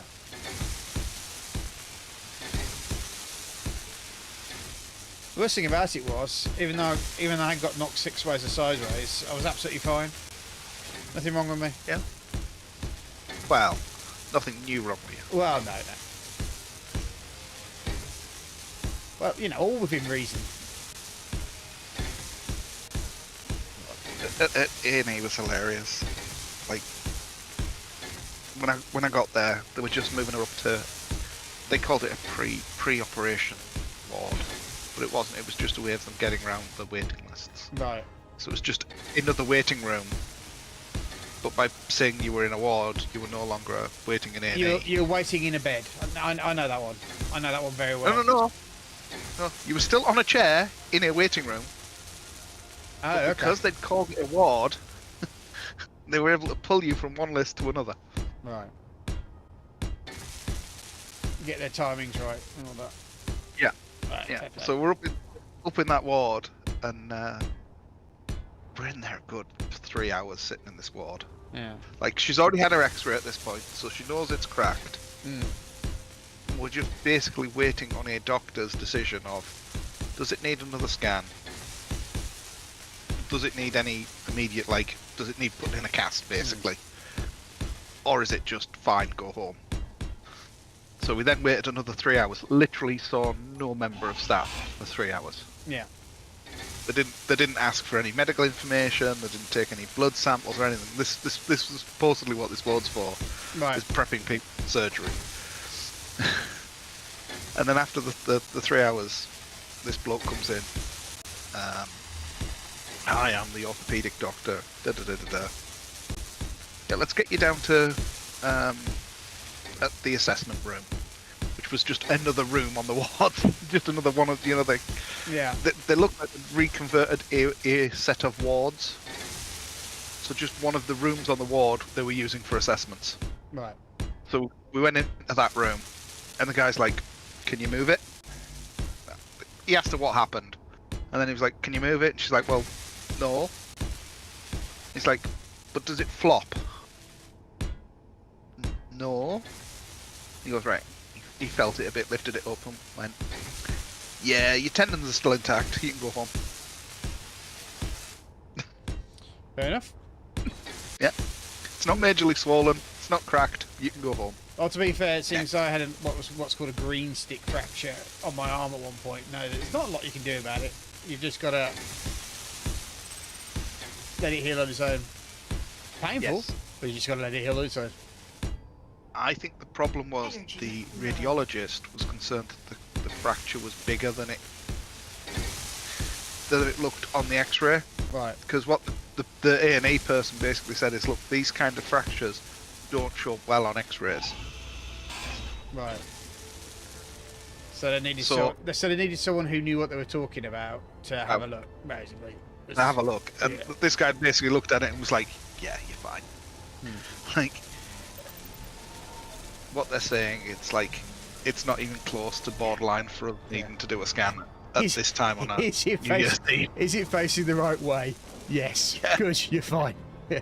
You're fine, go home, yeah. And then obviously they started wheeling us back into this waiting room, and I'm like, why are we going back into the waiting room? And he's like, well, so you can, like, get your stuff together. And I'm like, no. Is she free to go? Like, does she need any meds? Are you wrapping it up? He's like, no. And I'm like, well, in that case, we're going to the lift, not the waiting room. We don't need to go back and sit in the waiting room for 10 minutes while we wait for a taxi. We'll do that downstairs at the door. Thank you. Bye. Sorry, Owen. We're deep in the mid discussion of Tammy and her usual exploits of stupidity. We don't know. I don't know why, but now I want fried pickles and mozzarella sticks. Now mozzarella sticks I know, but fried pickles? Can you fry a pickle? They do in America. That's a very interesting concept. I love my pickles, I do, but I've never thought to fry one. I'm going to ask a question. Are you VPNing again? Oh shit! Let me check. Yeah. Because Hold it's on. doing the weird palsy thing again. Yeah, hold on. Sorry. Yeah, I've just loaded out of the world. I've got to unload the world as well, so this is going to be fun for everybody. Right, let's let me save. Let's switch the VPN off and we should suddenly disappear. And there we go. Back to the... Oh, no. Wait a second. Well, last time I can see stars. Oh, look, everyone's suddenly turned up on... Oh, Jam Dog is playing Power World, so that... Oh, no, there he goes, unloaded. Yeah. Knew it wouldn't be too long before it unloaded the world. Yeah. Jam Doggy is playing on Pal World. You can deep fry pickles. I like it with spicy batter. Oh my god, I might have to experiment with that. I mean, I was thinking you'd like that. Yeah, I think I might have to get the old chip shop batter recipe, because the sort of stuff that you do to make pizza crunch. Oh, by the way, Owen, if you don't know what pizza crunch is, my wife's Scottish, so I apologise straight away for some of these foods that are going to come out right now. Now, pizza crunch is effectively, if you know what a fish and chip batter is, the batter you put on chips, right? If you take a cheese and tomato pizza, dip it in that batter, and then throw it in a deep fat fryer, you get what's called pizza crunch. So it's basically bread with cheese and sauce with the batter on the top. It is disgustingly good, and I really do like my. I mean, you know, you get your battered sausages and battered beef burgers. Well, in Scotland, they also do battered haggis as well. It's just so nice. So the sounds of sticking pickles in a batter and throwing it in a deep fat fry. I mean, the only thing that worries me is that wouldn't the vinegar kind of like make the oil explode?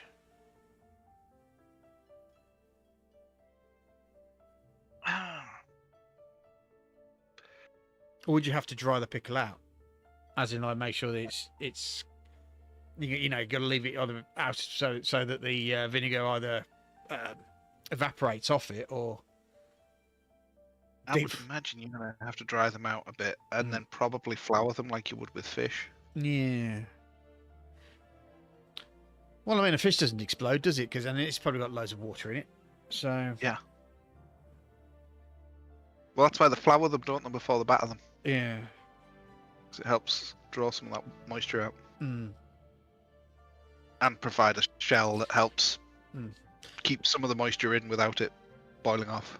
No, I don't think it has to be dried. Oh, okay, fair play, fair play. The other thing you'd probably also quite like as well, which is, I mean, in England we have chips, and I think in America you call them steak fries. That's how big they kind of are. But the thing that we have over in my part of the country, and Chris is totally missing out on, is what we call orange chips, which are effectively chips that are coated in a fish and chip batter and then thrown in the deep fat fryer. Oh my god,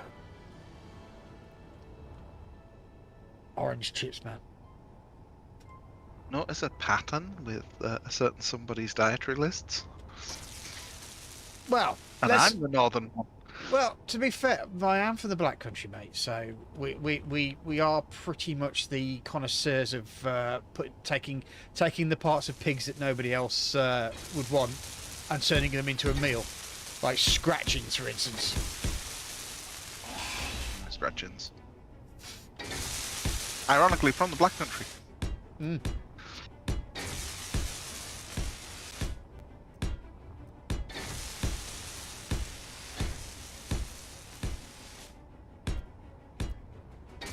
Now, if you're wondering what the Black Country is, the Black Country is where, effectively, the Industrial Revolution started. It's called the Black Country because of all the coal that was being used and burned. It turned everything black from the coal use.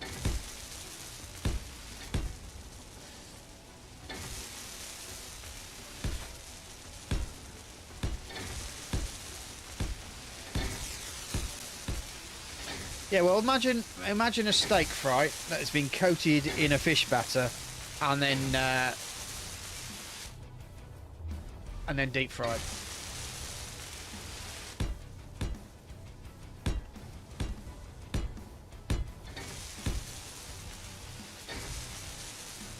Well, I'm allergic to fish. I'm okay with prawns and mollusks. That was a great discussion in Japan. That was. Yeah, I'm allergic to fish, but our whole island nation's based on fish. Yeah, you're gonna have to get me something different. That must have made life really difficult there. Nah, they do chicken and stuff like that. It's just like that.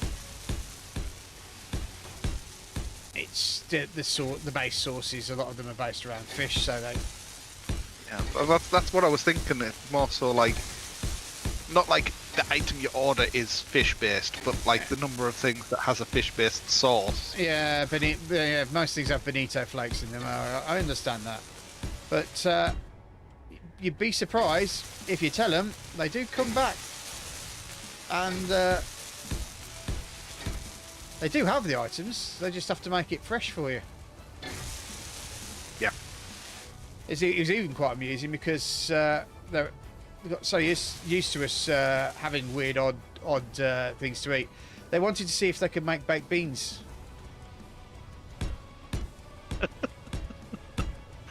Okay. So you got I forgot what is it pinto beans that go into baked beans?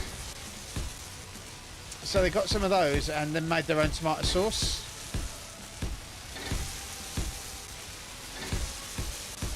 And made it. I mean, it was nice. It was a Japanese version of baked beans, and it was nice to eat. I have to say, wasn't quite a can of Heinz, because I don't think paprika is a big spice in Japan. I could be wrong.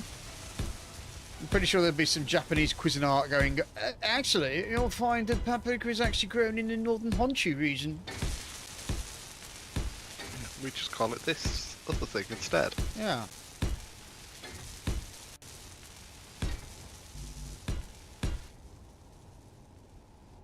What's weird about baked beans? Nothing's weird about baked beans. Baked beans is a British staple, mate. Stick it on some toast, bit of cheese on top, and I'm happy, mate. It's just weird that they were trying to make it an area where they probably haven't come across it very often in the first place.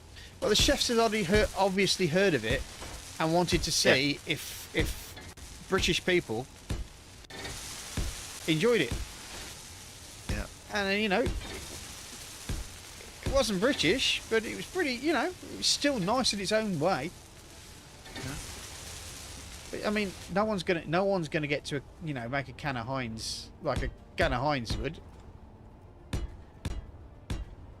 I think the problem is that they didn't actually kind of like bake the beans.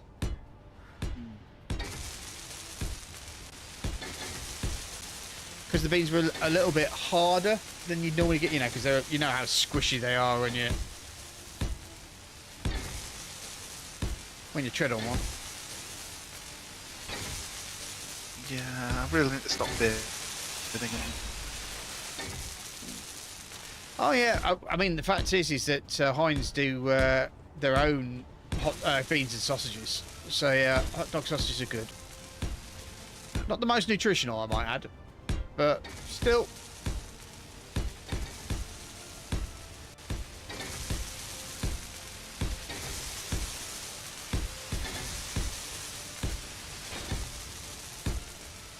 Do you know what? I don't think anyone's ever done battered black pudding, which makes me come to the conclusion that somebody might have done battered black pudding, but everyone's found out it's not a good idea to do it. Yeah, yeah. But you know, get some from the butchers. See what. That's why I can't wait till my mother-in-law comes down, because she always brings me some haggis stuff from Scotland. Even though she didn't during Christmas, she usually does, but she didn't during Christmas because she went to the butcher's and it was like the queue was a mile down the street, so it was like, yep, he's not getting anything this week. Don't blame her. I wouldn't be joining multiple length of queue like that. Yeah.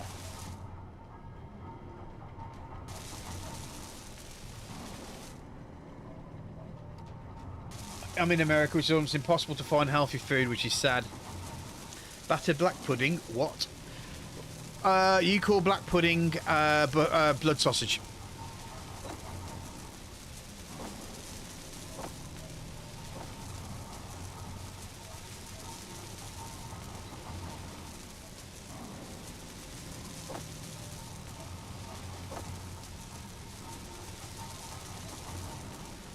So have you got any New Year's resolutions, Chris? Apart from never to play Space Engineers with me, you've already failed that one. Really? No, I gave up on that nonsense. Why start the year making yourself miserable?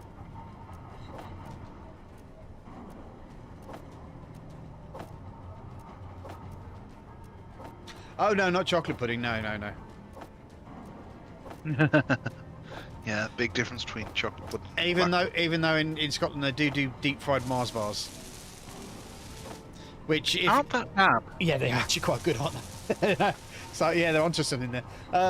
Yeah, which just in case you haven't quite got how the Scottish work here, is they basically dipped it in chip shop batter and thrown it in the deep fat fryer.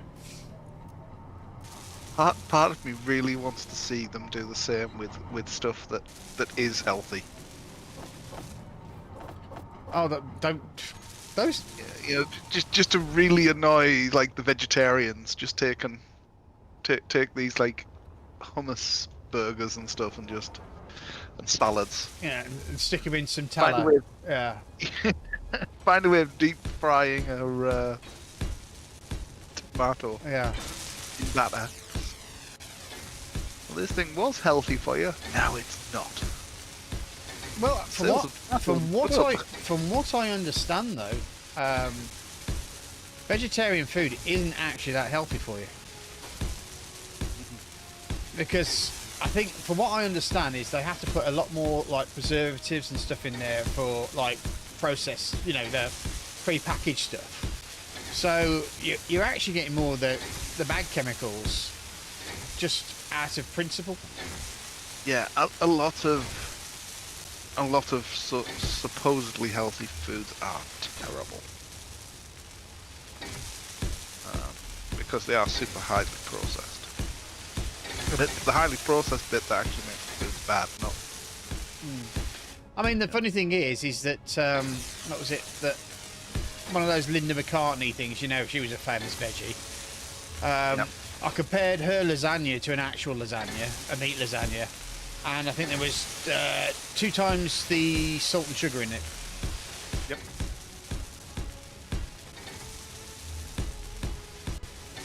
It's like, well, They're all terrible for it. it's like, okay, I appreciate you got a principle, and with vegetarians, I'm absolutely fine. Vegans, on the other hand, yeah, I think we all know about that particular issue. Vegetarians are fine. They don't generally tend to be in your face about how much better they are than you, but they just tend to be people who don't want to eat meat, and that's absolutely fine. But I do kind of object to the fact that whilst they're thinking they're eating healthy, somebody is basically loading their food full of really bad shit. Yeah. There's a lot of it as well. It's just a lot of stuff is just not as healthy for you. Like the worst is the things like like the cereal bars and stuff. Yeah. These supposedly healthy breakfasts. You look at them and I'm like, no. It's shelf stable for 20 years. It's not healthy. Good in a zombie apocalypse, not good as a light snack.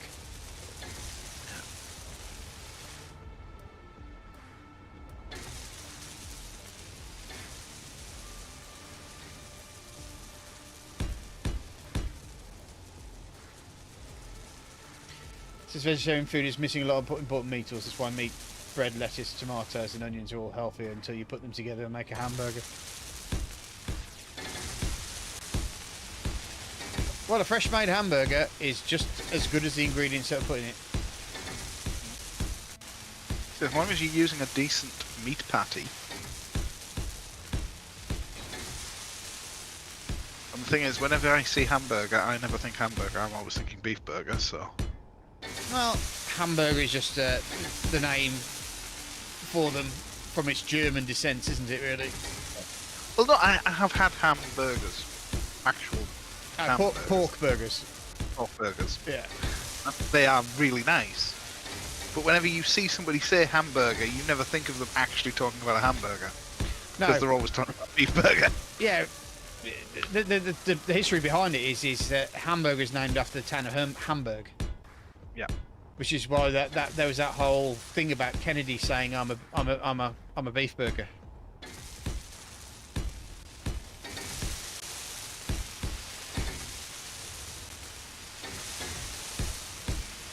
Ickstein and Hamburger, I think he said he was.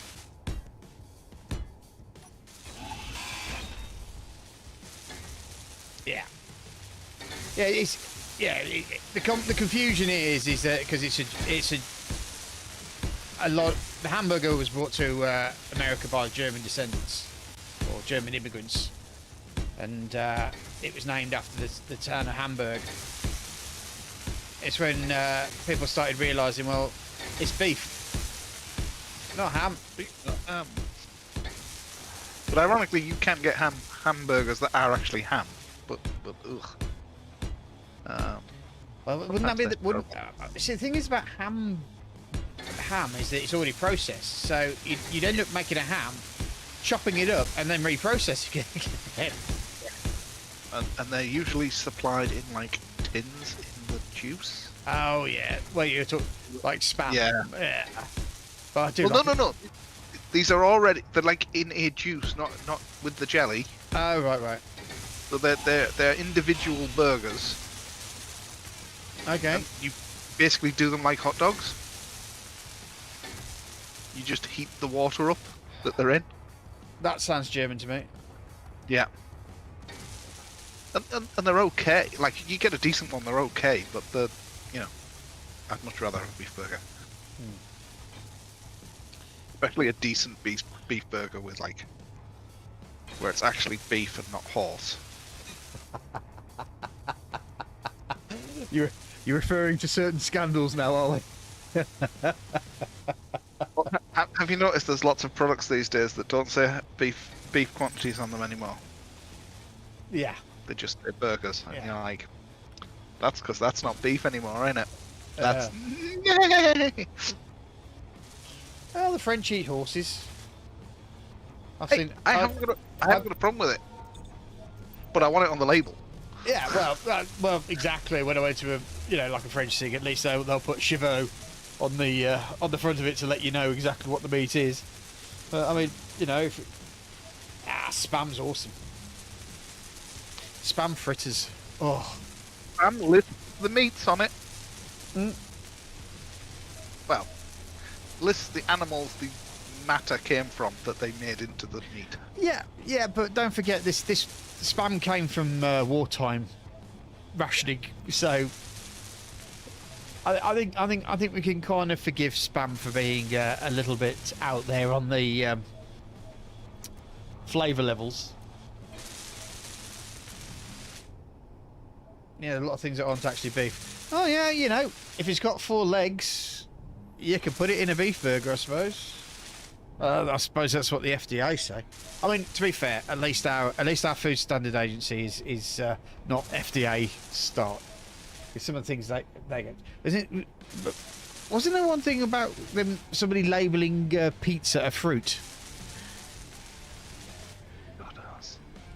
Because it's got tomatoes on it, so therefore pizza must be a fruit. I love the fact the American thing are still, like, the American food industry are still, like, desperately trying to not use the recipes they use in Canada in America. Like, we don't want to stop using these colour additives that give people ADHD. Well, no, because even though the factory makes the stuff without it. Like, yeah. Why isn't the FDA just going like, we're going to do the same as those guys? It's just banned here. Well, I can tell you why, if you'd really like to know. But I think you and I both know exactly the reason why. It's the green. You know, I would imagine the nice shiny car they have. Yeah. Yeah. I'll yeah. So holidays they get invited on. Yeah, absolutely. The golf courses and all that stuff. Yeah, perfectly. Right, I'm going to go grab myself a drink, maybe have a whiz, and I will be back in 2 shakes. So, guys, is there anything I should blow up while he's gone?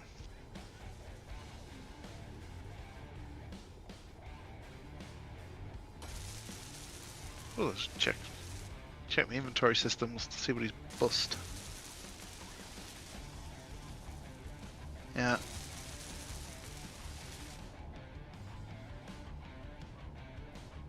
My niece is on the spectrum. We're not. They're still trying to figure out exactly how far onto the spectrum she is at the minute.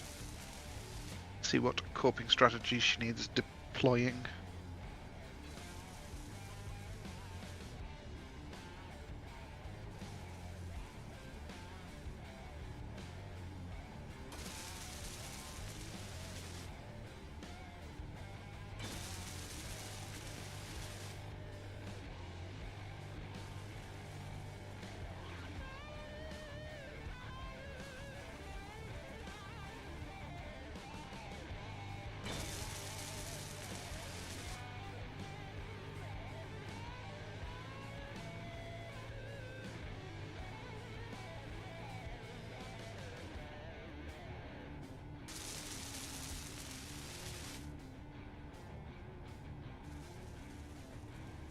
Right, I'm going to take a minor risk tonight.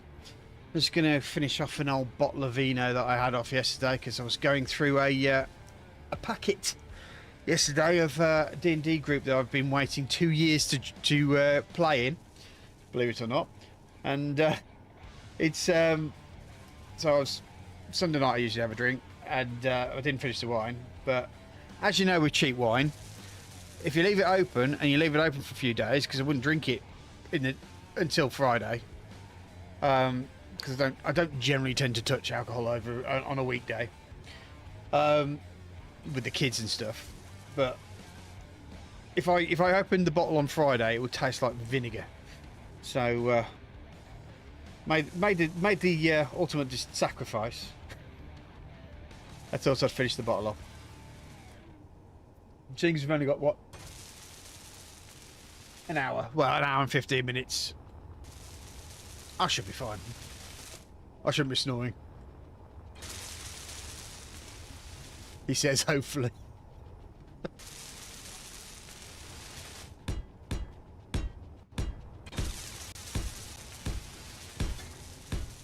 Yeah, but I don't normally.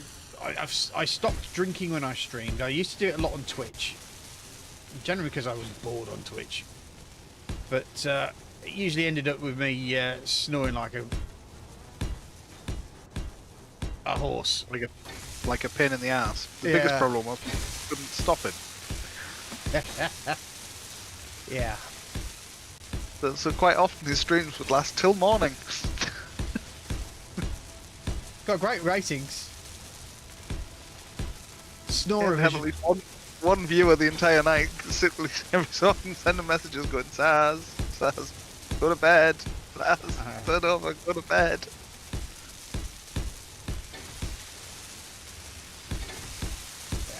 But it shouldn't happen, because I'll be going to bed in an hour anyway.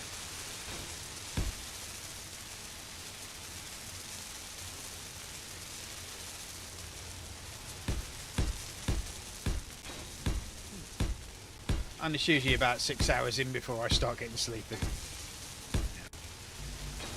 One advantage is you're not the only YouTuber I've seen do that recently. So, Oh, right. You don't mean One of to. the- It's not. one It's not of like, the legal guys was asleep in a cupboard with a snake on stream. legal guys. Yeah, he's a law tuber. He was a law tuber. He passed Oh, away right. over Okay. Christmas. Oh, I'm sorry to hear that. Yeah, he was in South Korea. He lived in South Korea, so Right. his time schedules were obviously always messed up. Right. So he was visiting family, still streaming, but he was like streaming at like 2 in the morning. Okay. He streamed. I bet he had a lot. Fell asleep. I bet he might have had a lot to say about that guy that North Korea's got in the prison at the moment. I've forgotten what his name is now. He's like one of those shock tubers. The one who goes around just going around polite cultures and I forgot what his name is now. Not that I really He care. might have done, but I didn't really see him do that. He did an entire series about the Ocean Gate, because he's actually a maritime lawyer. Mm. So most of his stuff he did wasn't maritime, but like one of the days a week was a maritime day. So obviously when the Ocean Gate court case was on, Yeah. he streamed that every day. Owen says, "Oh, so well. First of all, I'm sorry you have autism. It's not nice to have it, and ADHD. Oh, that's what a great combination that is. Being on a different wavelength from most people, not being able to pay attention for the same thing for a long time, excluding my hyperfixations. That's fine.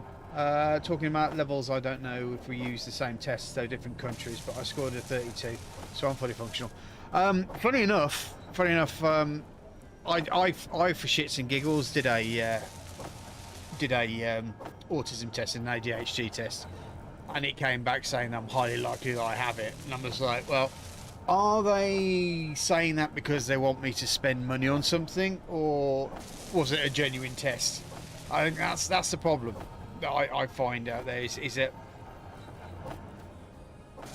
I think sometimes I think there's more money in telling someone that they've got something because they're not going to like a clinically medical doctor sort of thing to confirm what's wrong with them, which I'm pretty much certain that you have, Owen. But there are a lot of people who take the internet's word over medical professionals. Generally because it's well, I suppose in America that I could see why, because it's cheaper. It's the advantages of cheapness and speed as well, I would imagine, because in the UK the problem would be speed. Yeah. Like, waiting for an answer from a doctor could take some serious amount of time. Well, to be fair, I kind of like to take the triangle of worth that we used to that I kind of invented at the Mercs. Really, you have three items. You have expense, speed, and quality. Right? You pick two of them, and that's all you'll get. You can never have the three of them. The way I always used to like it is you basically it's a triangle, and you can basically put that dot anywhere in that triangle you want. Mm-hmm. But anywhere you move it towards one of the things, you're reducing the others. Yeah. Apart from money, because money will increase quickness. Yeah. It may also increase quality, but it may also reduce time. But in the other things, if you want quality, you're going to have time as well. Time being a factor. Actually, there's 4 things actually. I forgot time. Being time, quality, and expense. Yeah, that's it. Time, quality, expense. Yeah. It's either going to cost you more money, it's going to cost you more time, or it's going to cost you in quality. Yeah. Yeah. You can only pick 2 of them. Yeah. Like I say, you could pick all 3, but you're going to get so middle of the road. Because you're going to have to cut so much from cost and so much from thingy to balance it. You're never going to get a perfect balance. Yeah, I mean, to be fair, Owen, and this is the thing, is I genuinely would like to see some sort of national health service in America. It has its problems, but at least everybody gets a fair crack at the whip, so to speak. It's never about how much money you have. I think the biggest problem in America is the actual insurance industry. Well, that's the thing. It would actually. It's the greed that has been allowed to exist within the insurance industry that has. It's ballooned the price of medications. It's ballooned the price of medical treatment. Wasn't there that one guy who ended up finding a medicine that was like almost? Wasn't it like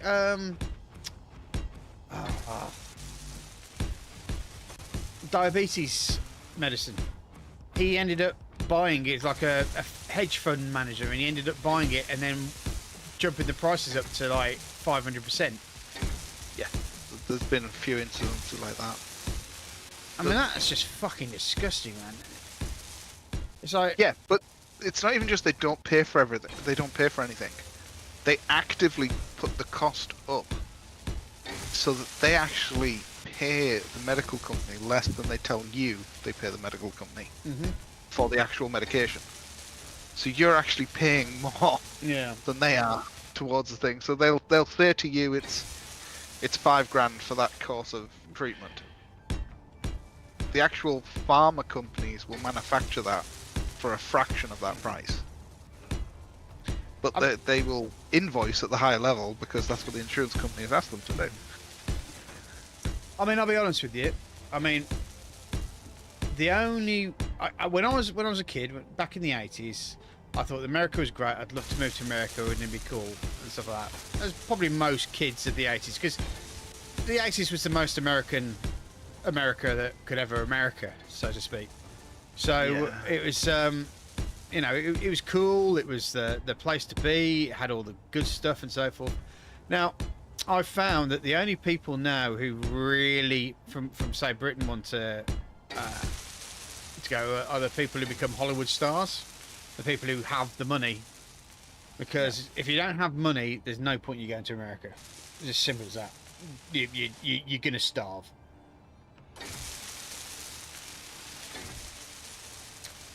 And when I visited friends in America, I was absolutely shocked at the hovels that they lived in, and these were considered good neighbourhoods.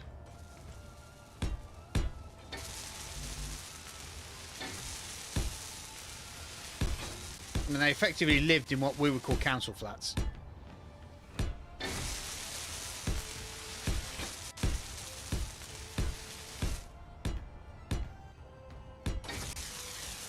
Yeah.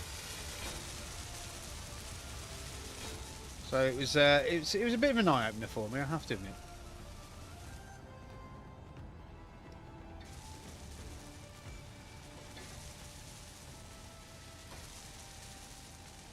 Oh right, okay. So and says the guy who discovered synthetic insulin didn't seek any rights to it because he thought it would make the world a better place. So somebody obviously gazumped him.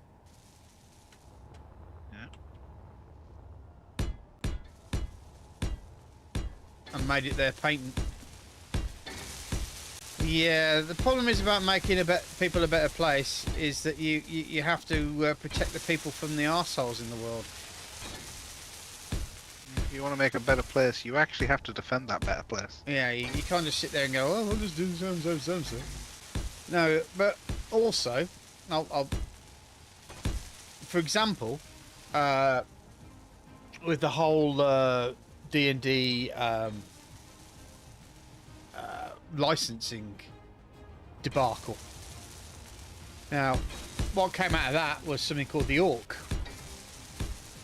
Not the ORC, like the AT sort of thing. Back to that rant. But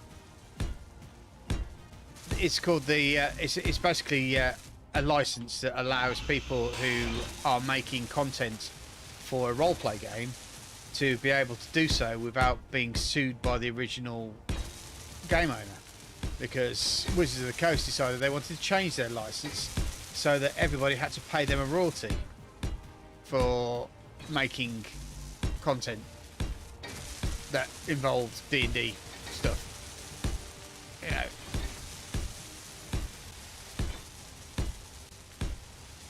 In fact, that whole thing has created. I mean, Matt Mercer of Critical Role fame, he's doing made his own system, Dagger Heart, which I think is designed to be more cinematic, to probably obviously to match what he does with Critical Role.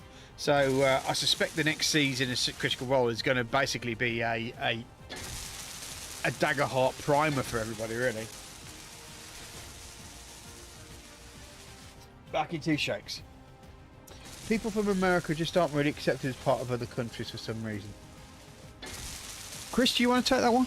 I'll be back in a sec. I think it depends on the American. Like, I've known Americans over here in the UK that are just. It's kind of remembered as the place you're from. The same way we do with people from other countries. But I also know certain Americans that basically were like, I'm American. And those tended to have less support, shall we say, from society over here. Are you basically saying that the Americans are a bit brash? No. I'm saying those that are a bit brash tend to find it hard over here. But those I've known that just kind of came over here and they fitted in fine. So there are two types of Americans. There are two types of Americans. I'll say that this very, very clearly. Is there are the Americans that want to be a part of an international community, and then the Americans which are America, fuck yeah, sort of thing. And the funny thing is that song takes the piss. It takes the piss out of the American thing of like, you know, we're better than everybody. Sometimes some Americans come off about as braggarts, as people who think they're better than everybody else and so forth. Whereas a lot of other countries are a little bit more reserved in the way that they present themselves. And I think if you really want to understand it, why don't you watch some of those programs where you see an American who's usually an Anglophile, and they'll end up be watching stuff that people say and they'll react to it, and you'll see how embarrassed they get by the actions of their own country people.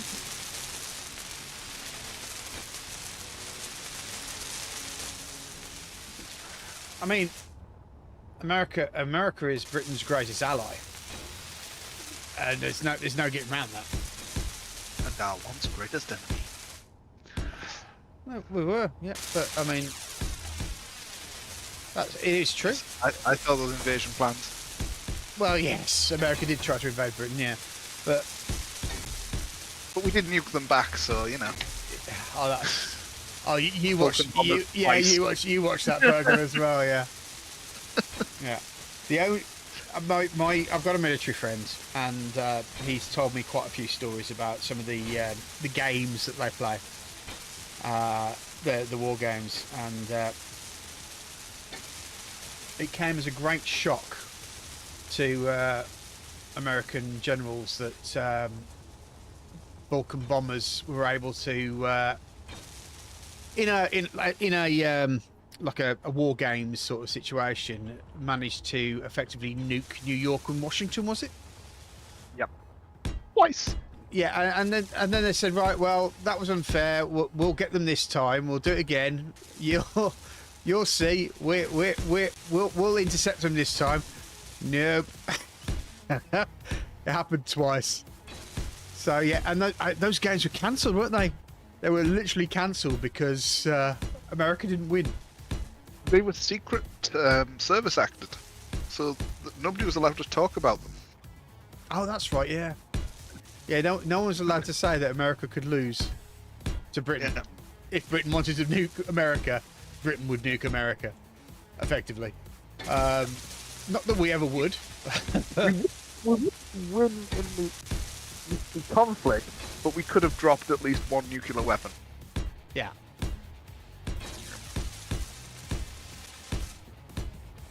I think the second time Like just literally number of aircraft. I think the second time they did actually intercept one of the Vulcan bombers, but that Vulcan bomber was actually a decoy.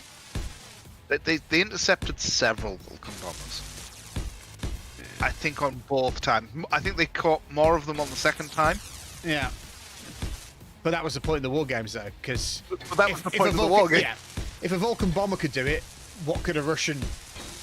The Russians probably had a similar height, capable aircraft. Actually, that's not fair. That's not fair because trying to compare Russian to Soviet power is like comparing the water in your cup to a water in a dam. Effectively, yeah. Soviet power was actual strength, not Russian power, which is just like potatoes. I don't know. Have you also heard the story of the Vulcan that was doing exercises in America, and the base commander got the British Air Wing commander into his office and was basically bawling him out because the local police chief had rang up complaining about the altitude of some Vulcan bombers in the Grand Canyon. Yeah, not over the Grand Canyon. The British pilots take a very keen interest in low level flying. Yeah, they are professional low level flyers. Because I mean, was it the Jaguar? I'm saying the Jaguar. I'm probably not thinking about it, but there was one particular aircraft where they literally invented the idea of low level flying, where they when they went over, here's the thing, when they went over a hill, they went over it upside down because it was easier to turn the plane into the ground than it was there. But I tell you what, the other thing I was listening to and watching the other day was about the part that Poland played during the Second World War and the Polish pilots. And I think it was for a good 2 or 3 years, they were killing people without loss. The Polish Air Force pretty much, as one says, I wouldn't like to assume that without the efforts of the Polish airport, we would have won the war without them. Was the effective thing, and they did it in hurricanes as well, not the Spits. But having said that, though, the Hurricane was a very good, very, very good airframe. It just wasn't as good as the Spit. One of the people I talked to used to be in the Navy. We had to go force a ship to inspect their reactor so that they could find it after they leak. People responsible was, we don't want to find anything that could keep us from operating. Yeah. Oh, okay. That sounds that sounds like Kursk talk. That does. Yeah. Like I could see it in both ways. It could be a statement of we don't want to find it because if we find it, we're probably in trouble. if it's leaking, by the time we found that it's leaking, we're going to be affected by it. Yeah, it's probably too little, too late. Yeah.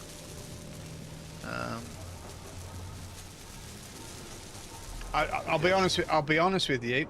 Even though money talks in America, I would certainly trust American military bureaucracy over Russian military bureaucracy. Yes. Because people die because of the decisions that some,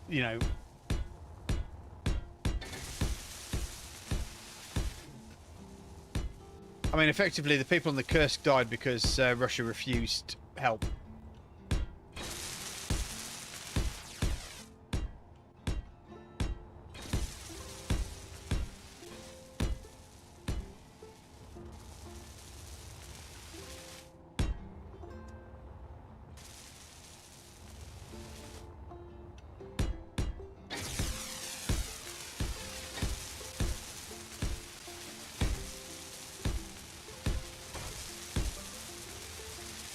Also, the first Vulcan that caused the first Vulcan to crash? What's that? Because they hadn't invented forced feedback at the time. Oh, the plane yeah. flew too well. The guy pulled up on the control and ripped the wings off. Because he was used to planes that with actual wired controlled ailerons and everything. Well, to be fair, I when I was doing my costuming as thingy, I mean, Newcastle's got is it Nîmes that I went to? It's the Northeast Museum. Yep. They've got a Vulcan there, and I remember because there's a lot of people who were very very closely involved with it, who were in the Rebel Legion, and there was a time where I think one of the members' parents was actually a Vulcan bomber pilot. So they actually opened the Vulcan bomber up so that you could actually get inside and have a look what a Vulcan bomber is, and it's fucking tiny in there. Yeah. And I've got a photograph of me next to the wheel, and I'm not even as tall as the tire. That thing was a fucking beast of a thing. Massive. Yeah. So impressive. Yeah. I've been inside the one at the Sunderland Air Museum. I think probably the last time was when I was about 12. She's not in a very good way, bless her. To be fair, the one at Nîmes, from what I remember, was actually in quite good condition. Was it Nîmes? Yeah. Oh, she started to. They must, because I was there about for maybe 5-6 years ago, and it was looking like a shit. So they must have restored it. That was after the last restore. But it was a cosmetic restore because she's got structural problems. Like they've like shored her up as much as they can, but obviously there's no funds available for it. Oh, so she's spitting bubblegum and shit. Yeah. For a long time, the wings were actually on wooden planks. Right. Because obviously all the undercarriage and stuff. Because she actually flew in and landed there. Because that museum was actually an airfield. They put the F-18 straight through the runway. Interesting enough, I mean, they were really nice at Nîmes because I got some really good photos. I think they had a helicopter that was that they'd been partially restored, and they allowed me and my friend, who's unfortunately now deceased, one of my best friends, Chris. He's also called Chris, actually, funny enough. He and I ended up doing like poses out the side of the chopper hangar sort of thing. So it's like we were hanging out there. I'll have to show you the photos at some point. There were, if I can find them. It was they were good times. Unfortunately, it was.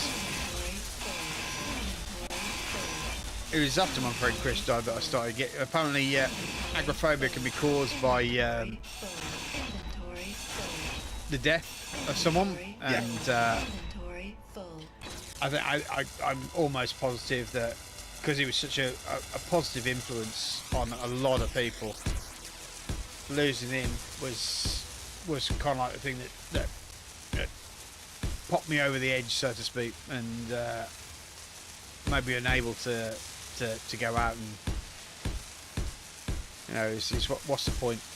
Now, don't forget, well, I don't know if I've told you, but I had a girlfriend who died, and then also another few friends had died. It's just like, it's this kind of thing for me that everybody I know dies, so it's like, I feel like I'm a curse. So it's Yeah, but it's a lovely museum though. That it one. is. It's a great museum. If you're in England at all, please visit the North East Air Museum, also known as NEAM, NEAM, which is also not an ATAT. It's got an acronym. So yeah, they call it NEAM. Yep. So yeah, please visit it and have a look at especially take some time to look at that Avro Vulcan, because they, like Spitfires, like a lot of the wartime planes, they're getting rare. So enjoy them while you've got them.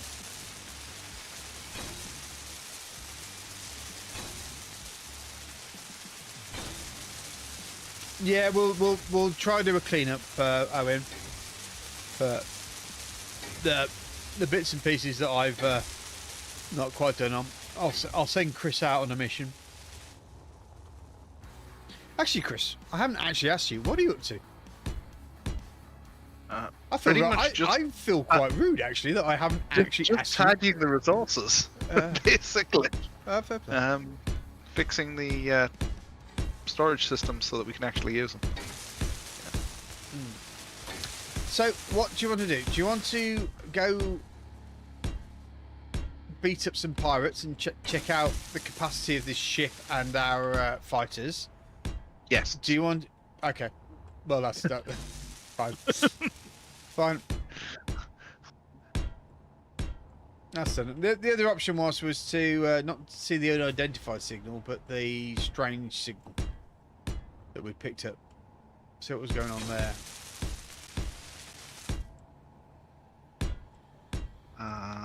I don't think we'd get to that strange signal this week.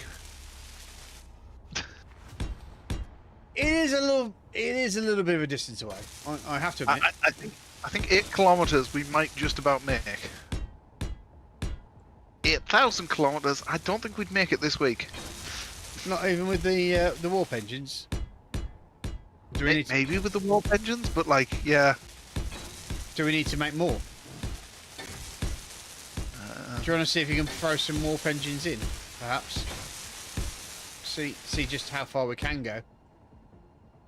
But don't do them in the box. Do them in the superstructure. Yeah. My general point is that we have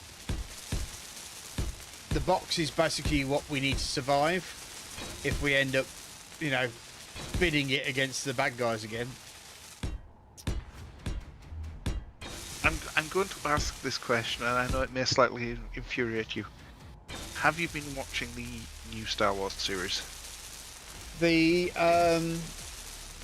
Wrecking Crew, is it, or something like that? Skeleton Crew. Skeleton Crew. I haven't, no, because we don't have a Disney Plus at the moment. Right. I've heard it's not as bad as the Acolyte. It's definitely not as bad as the Acolyte. Yeah. It's definitely a kids series, Which is fine. That's what Star Wars was. Yeah. I would say the best way to describe it is Goonies in space. Yep, probably. Apart from, yeah. let me guess though. all the girls are all the females are girl bosses. All the boys are bumbling idiots.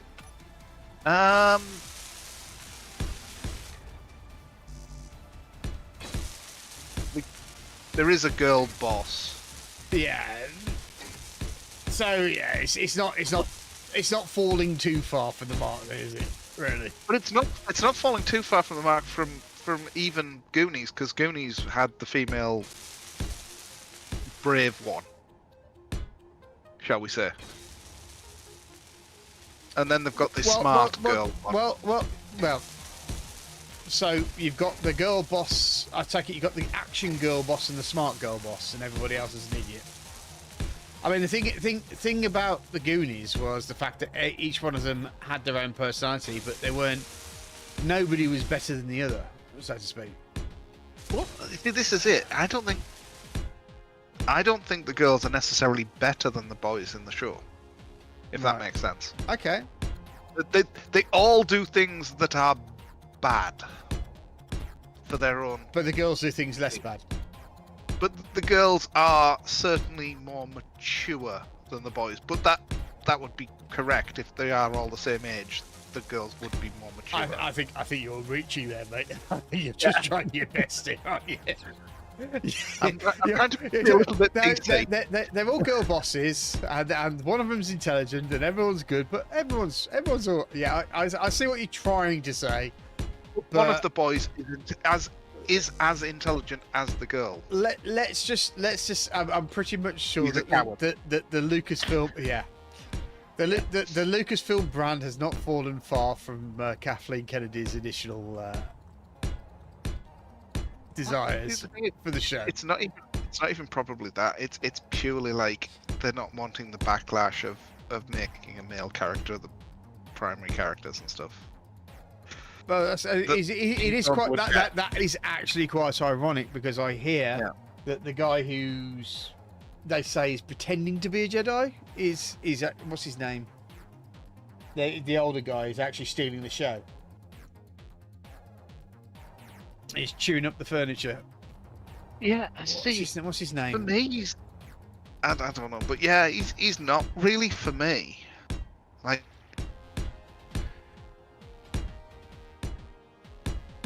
see, the problem is opinions are like arseholes. Everybody's got one. Yeah.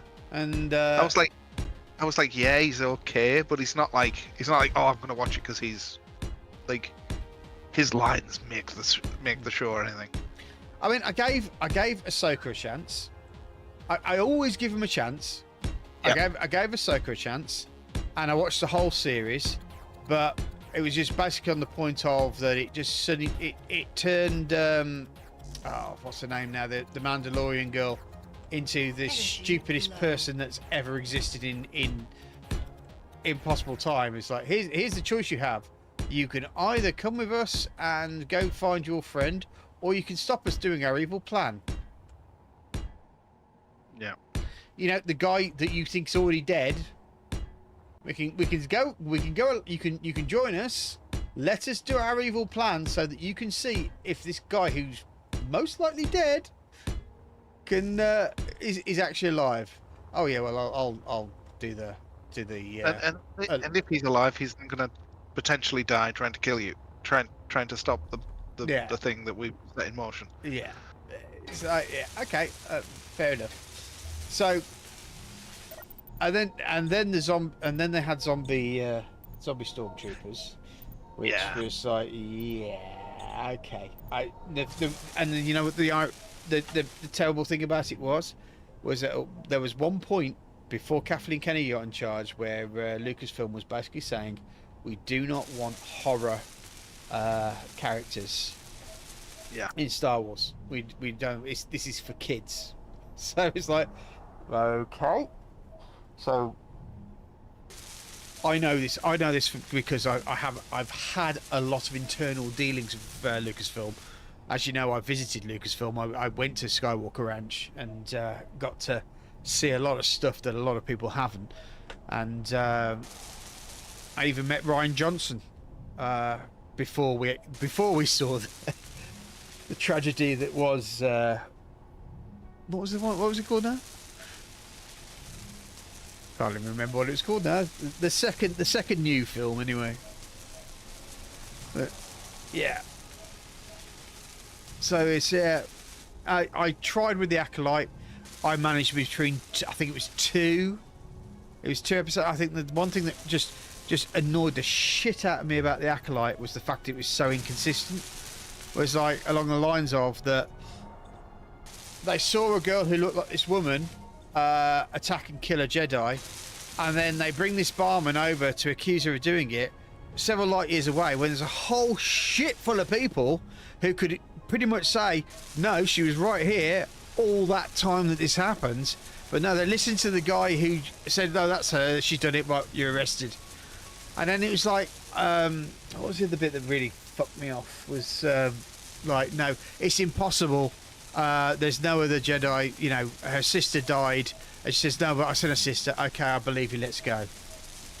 Right. Yeah, but like, that was the bit that got me. It was like, hang on a minute, you're supposedly a Jedi. Like, surely you should have felt in the Force that she was telling you the truth to start with. And the other bit that really got on my tits as well was when this Master Jedi, who's apparently Leslie Headland's girlfriend, so you know, like, the reason she's in there is just basically because she's shagging the director. Starts saying to the guy from the Hunger Games. Is it Hunger Games? Not Hunger Games. What's the other one? The Squid Games. Yeah, from Squid Games. Saying like, no, you can't do that. We've got important things. Says yes, but she's my responsibility. And literally, okay, off you go then.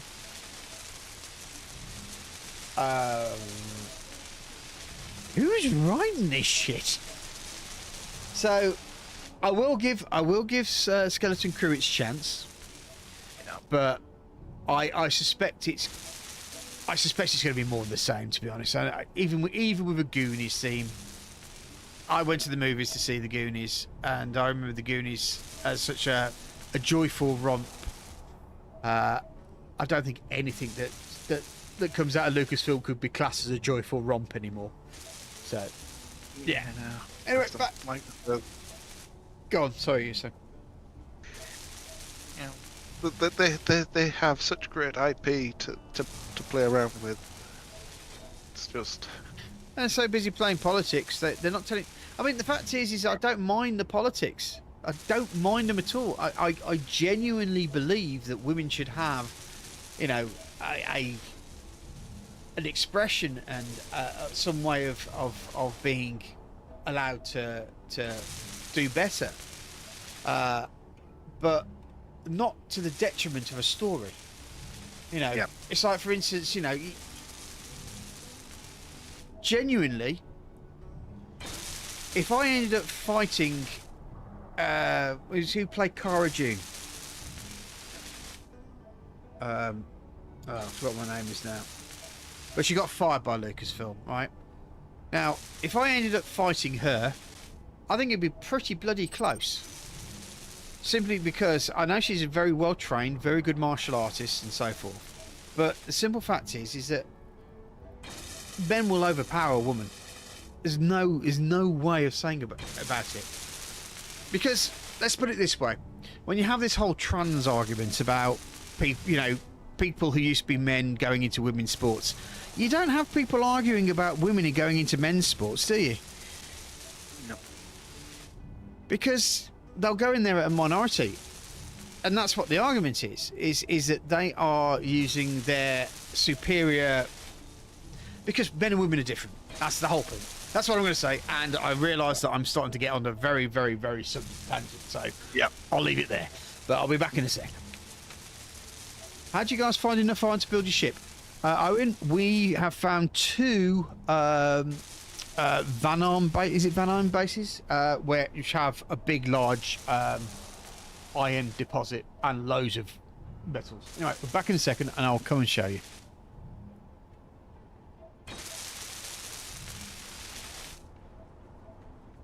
Yeah, to be honest, with a decent sized ship, mining ship,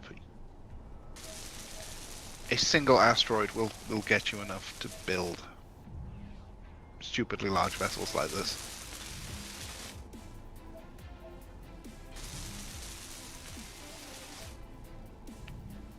unfortunately we removed the Right, base. so in this particular save, which was based upon like a planet save that we had, there we go, there's the outside. I can get out of here. This rock here used to be a base called Van Heim base or something along those lines. So it was a base that was done there. So as you can see, there's nickel, platinum, iron, and this massive amount of iron we have been taking apart, and this cobalt there as well. I mean, these the only thing we hadn't with this one and we had with the last one was platinum. But we haven't managed to find our own platinum area, so we're okay. Right, I'm wondering if because that hasn't been built, I need to put in a bob. Because that has stayed like that for quite a long time, and it seems to be quite an acute angle as well. It could very well be, but we do have a lot of stuff not getting built at the minute, so... Yeah, but this side's done, but it's just the way that it's literally like a straight line. Yeah. That means that it probably is just the fact that it's not within a range. So we can change that quite easily. Yeah, but where you are, I can put a bob down here perhaps. Just, yeah, connect it straight to that network, sure. Yeah. That's what I was going to do, I was just needing a metal plate.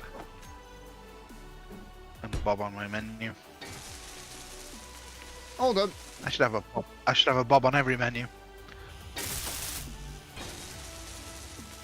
Yeah, Bob mad you are.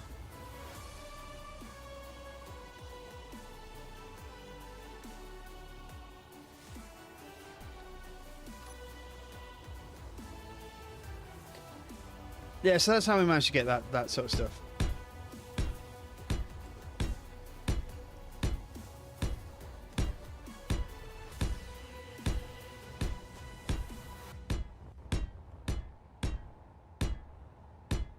It is a good question, though, isn't it? You know, if the whole trans in sports thing isn't about winning by having a better thing, why there's not more trans men in men's sports?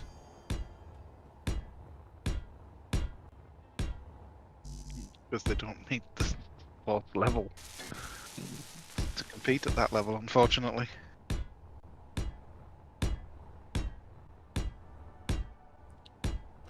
No, I'm sorry. I know I shouldn't talk about it, but because everybody gets upset about the fact, and then they start calling you names.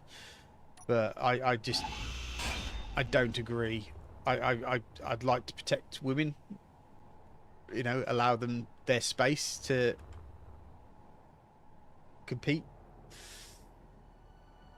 But of course, I'm a istinophobe by thinking that.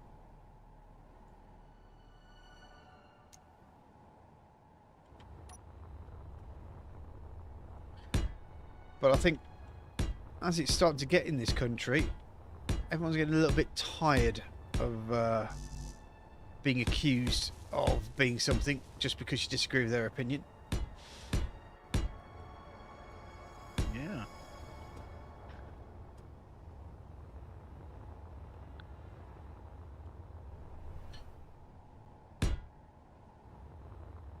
I love the fact our Prime Minister's deciding to go to war with Elon Musk. That's going to end well for him.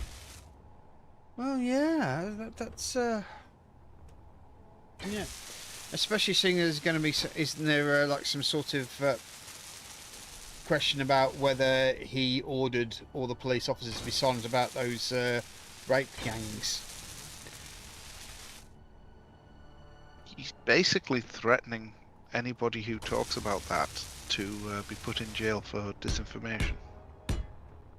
Oh, of course, of course. That's not the tactics of a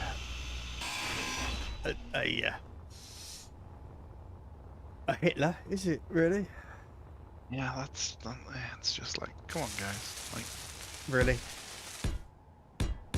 how about you just tell us the actual truth so we can look it up and compare your two opinions on the matter? You know, maybe. Maybe. Talking a little bit of high voice. Maybe Maybe like, have a bit of an opinion. You know, a little bit of balanced discussion.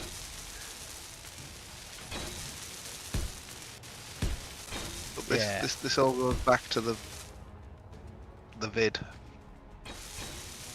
when the governments realise that basically they can tell the internet what the truth is. Well, I think,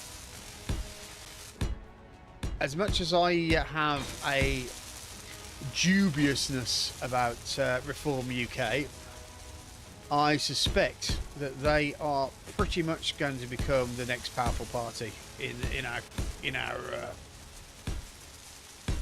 my lifetime. I mean, there used to be a political party called the Whigs, WHIG, that don't exist anymore. So it's not like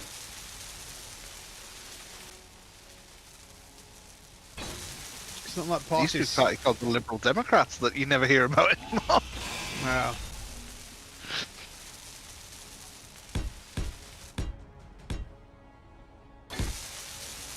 Well, they destroyed themselves by aligning themselves with the Tories, didn't they? Just for a little bit of power, they pretty much gave up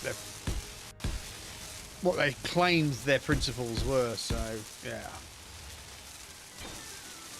Yeah, they showed you that all politicians' principles is about as far as the power that they can get by changing them.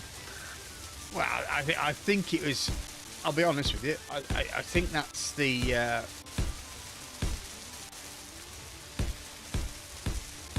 That was probably the time when the general British voting public started to realise that a different type of politician existed. The career politician, rather than the businessman who decided to go into politics. Yeah, the people who know about. I mean, if you talk about Elon Musk, I'd rather he run the economy than that fucking psychopathic cabbage Rachel Reeves.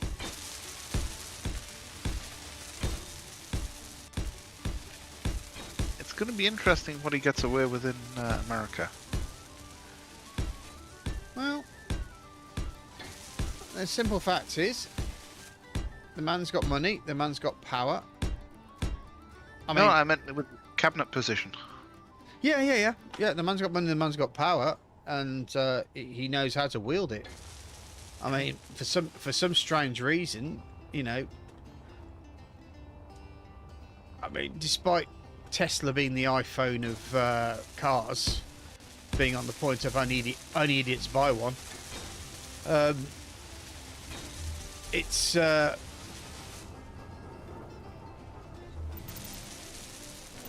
be interesting. Yeah. Not necessarily saying good, but it's going to be interesting. Well, yeah. But the other thing is the one reason why I didn't want Trump to win the election was that I was very scared that he would basically jump to Putin's side, because he'd spent a lot of his time saying he's Putin's best mate, sort of thing, and that worried me on the point of that he would allow the bully to win. Yeah. But from what it sounds like, his position's changed quite significantly. But then I suddenly realised so Trump likes winners, and Putin is not looking like a winner right now. It's very possible that Trump's now being given access to the various background intel stuff that he probably hasn't been able to get access to until he won the election. Maybe. And it's probably changed his views a little bit on the way things are going. Well, the thing is that Trump's one of those people who will back the favourite to win, and then say he always backed him, so to speak. He backed him from when people didn't think he was. The fact is that Putin is extremely weak at the moment. So, but I don't think I realised that about Trump, is that the fact that he's not going to support Putin because Putin, probably in his eyes, is a complete failure in what he was doing. So, yeah, hopefully the only thing he'll do is support Putin. Well, it's what he said. Basically Rendering. No, he's well, Trump has basically approved the package. Has said that he's going to approve all packages to Ukraine. He's not going to stop them already. Yeah. So that is a very big switch from back in the day, sort of thing. But then again, Trump did say that he'd end the war within 24 hours of getting into power. Yeah, that worked. When does he actually get sworn in? Is he sworn in now? I don't think so. I think it's still the. Yeah, because that's what I was getting at. Because he's not technically in power yet. Yeah. I suppose that's a true statement. But yeah, it's I'm not so scared about what Trump's going to do now, because I've realised that he only backs winners, and at the moment, Putin is looking extremely weak. Especially things like, was it 3 or 4 of their tankers have suddenly broken up in the middle of the ocean? So I'm sure that had nothing to do with the undersea cables getting smashed recently. Oh well, I think did Norway actually? Norway's basically seized a Russian ship for doing that. Yeah, so, but like, I mean, I'm sure like nobody had any like anger or wish for retaliation over like that amount of internet capabilities of the world going down.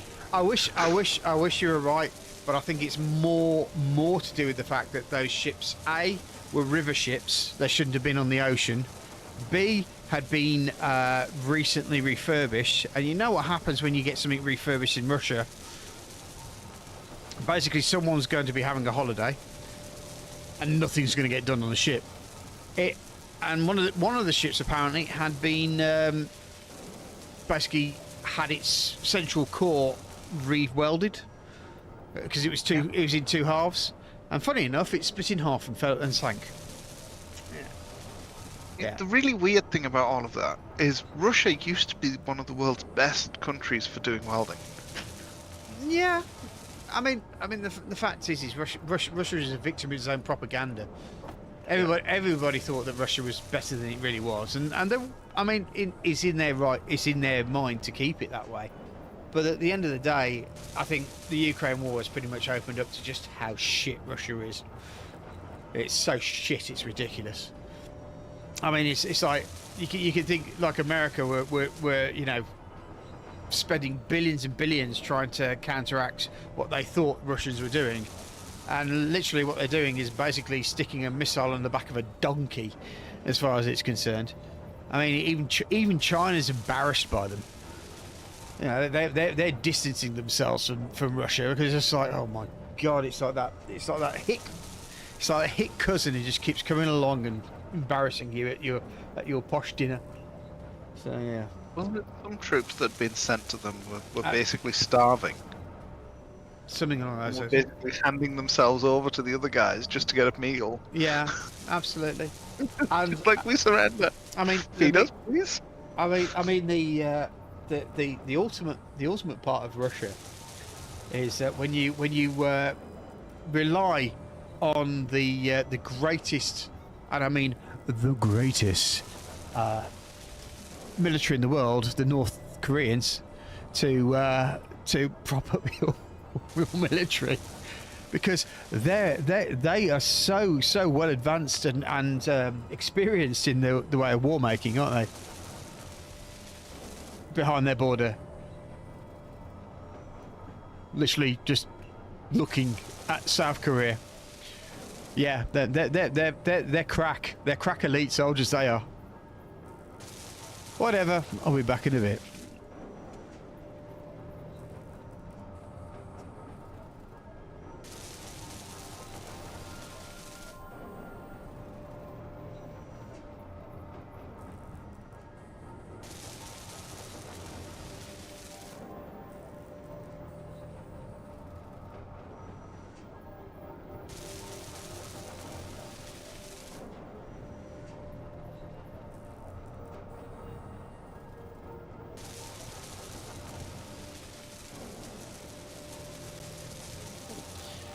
There are two realities in Russia. Number one, never have tea with Vladimir Putin. And number two, have a windowless apartment. That's how you live in Russia.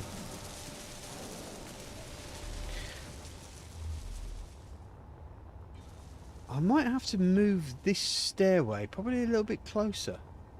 So that actually, well, yeah, let's pop it there. Let's put a stairway there. Oop.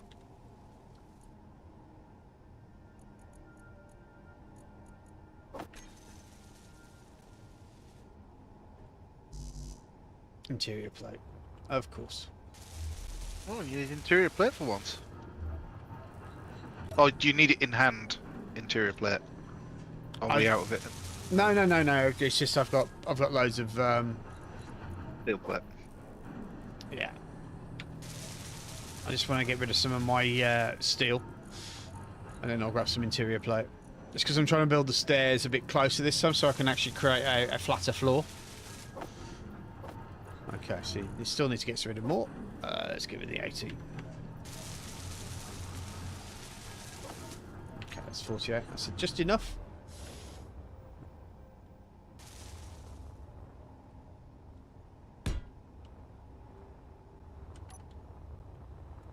Inventory Yeah, we've full. actually built up some steel plates for now.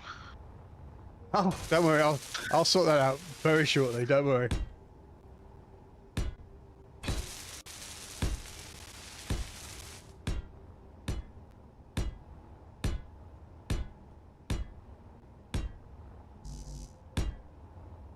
So a lot of people have been 3D printing stormtrooper helmets recently on YouTube. I've noticed.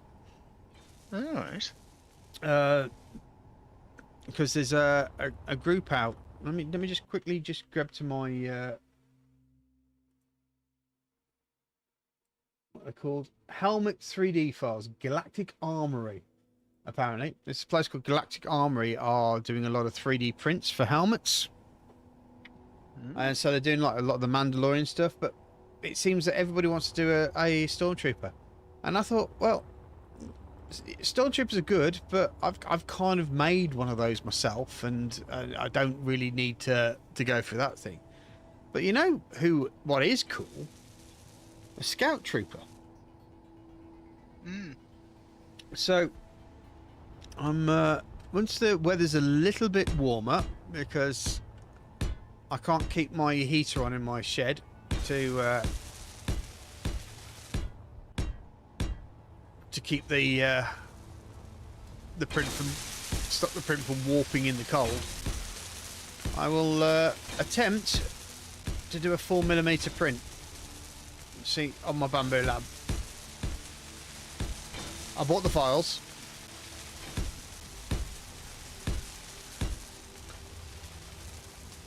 As I said with like the AI stuff, I mean, if it's worth money, if it's worth to do something, I'll do it. You know, if someone's put in the time and effort, then you know I will certainly pay money to take their product. And this Galactic Armory seem to have really done their homework. I mean, at the point where they even create slots to put your welding lenses in. Excellent. By the way, just in case anybody was wondering, yeah, most of the things that they use in Star Wars are actually welding lenses, level 5 welding lenses. I'm pretty sure you'll be familiar with that, won't you? So they're so most of them are actually green rather than black. It's quite interesting when you see out of one of those.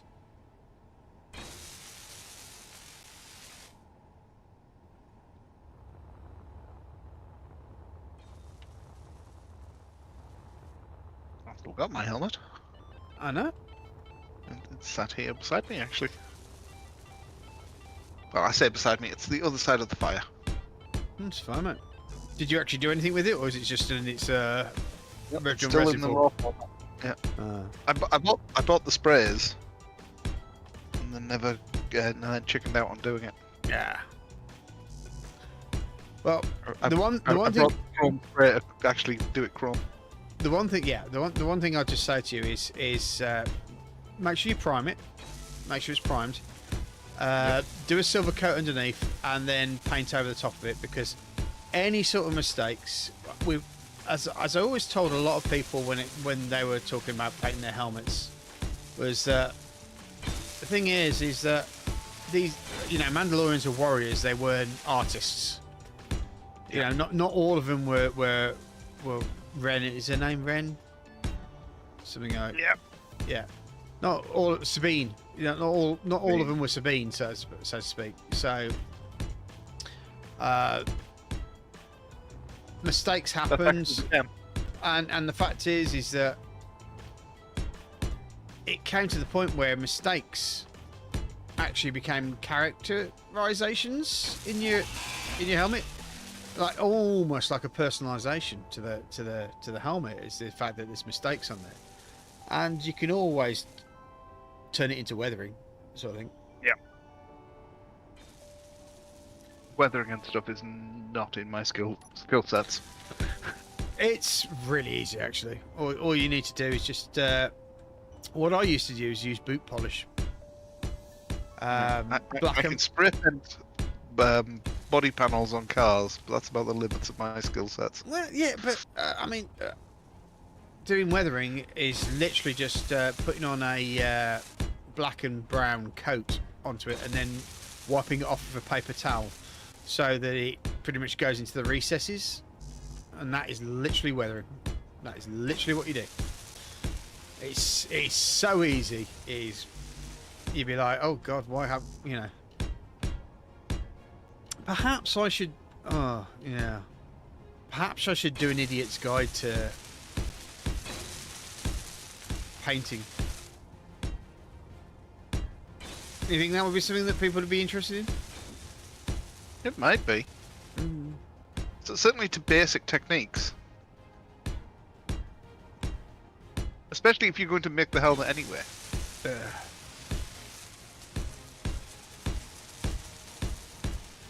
I suppose, yeah. You know what I mean? If you're going to make the helmet anyway, you may as well make little, like, this is how you fit. This is the thing I'd recommend as lenses, or this is the thing I'd recommend as a paint coating. Mm-hmm.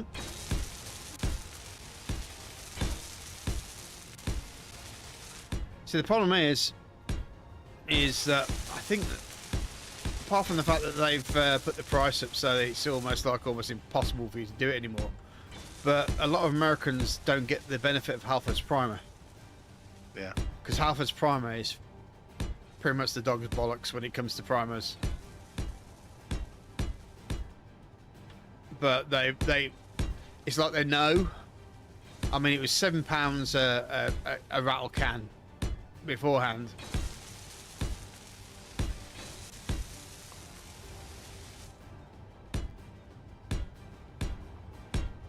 I think their filler prime was a lot more expensive, so I think it's talking like about £15 now for a rattle can of spray prime, and you probably need about 2 or 3 just to get the smoothness out of it.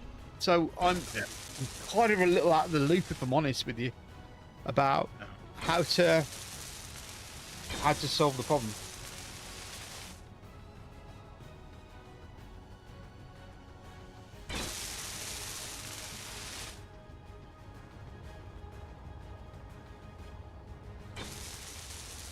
I mean, I'll be honest with you. I've been focusing more on my miniatures, so I do have primers that are airbrush based, but they have their own foibles as well, because you have to clean out the primer each time, because it starts setting in the needle. Right. So you're having to, and I'm sure you've used acrylic paint before. It kind of turns into like a plasticky sort of substance. Mm-hmm. But because the primer is designed to do it quickly, it kind of does it inside the needle, so you have to kind of almost like dig out the plastic substance Yeah. that it creates.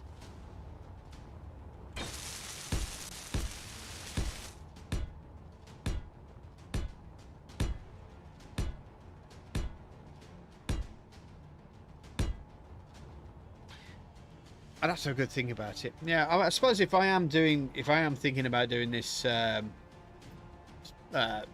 Scout Trooper helmet,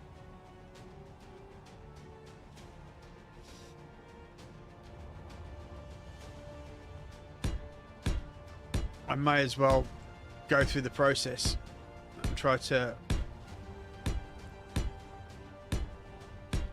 You may as well. If you're doing it anyway, it's one of those things where you can. If you're doing it anyway, you may as well be recording it. Yep. As long as recording it isn't making it terribly slower. Well, to be fair, you have to take your time. You can't. No, I meant like the setup time for setting a camera up and. I have an 8K camera on my phone, so it actually films better than my my editing software can cope with. So yeah, I think my editing software goes to 4K. If I go to 8K, it starts skipping the skipping frames.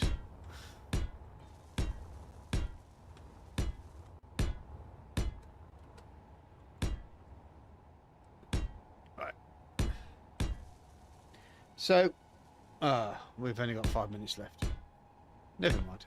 I was about to say, so do you want to take it out for a run and see if we can find some trouble? Yeah, let's do it. Let's do it. Let's find some trouble, shall we?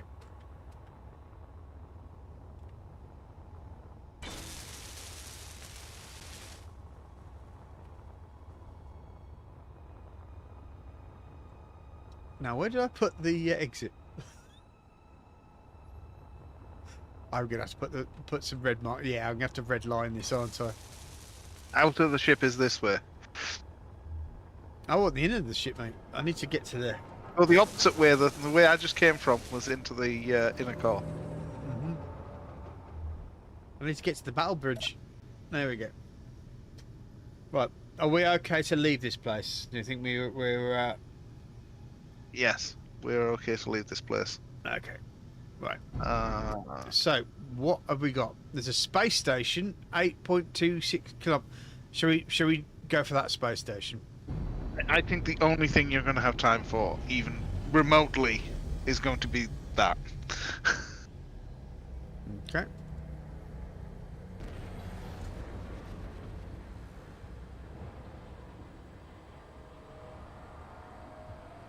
Wow, that actually moved quicker than I expected.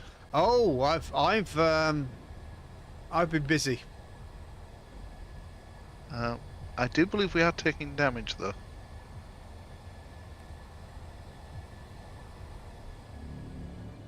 Where from? I'm From hearing your bangs. from your rear-facing engines. That's fine. If I have to, I open can't up- say for certain, because it could just be where it's building stuff. Well, obviously, I'm just watching build and repair. Well, I'm hearing bangs, so something's not liking things. But we're picking up speed pretty damn quick, mate. Yeah, that got up to speed a lot quicker than I was expecting. Just so we can slow down at the same speed. You did have as many reverse engines as forward engines, right? I may have. Well, it'll be fun finding out, won't it?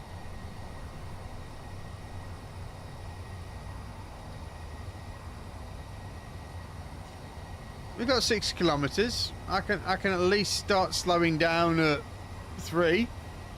The back of the ship is starting to finish welding up, like.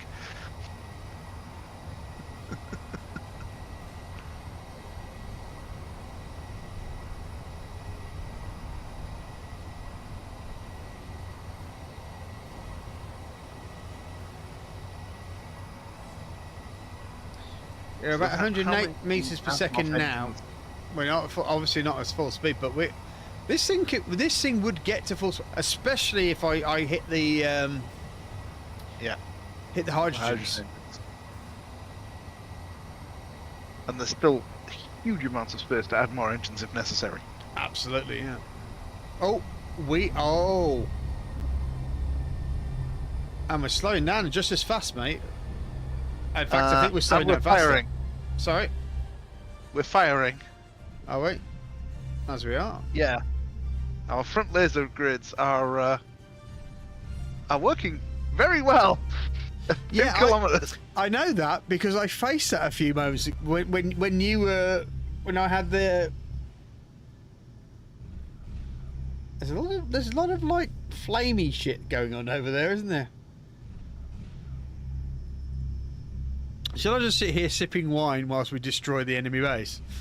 I don't even know what weapons we're using right now. Those are lasers. Yes, but I don't know which ones. Because most stuff is switched off. The ones you forgot to switch off? Those ones are off. The reloadable rocket pods, but they're on the other ship. Okay. They're off. Okay, I think what may be of need here.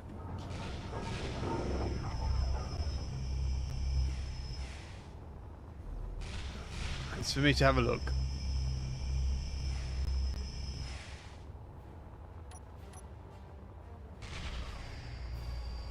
They're usually set they're set for the weapons of the space station, aren't they? Oh no, they're not. Oh shit! Oh shit! Run away! Run away! Yeep! This space station is proper still active. Somehow I've not got hit. The best bit is you realise this is like 1% of the weapon systems are active, right? Well, I've got an erection. How about you?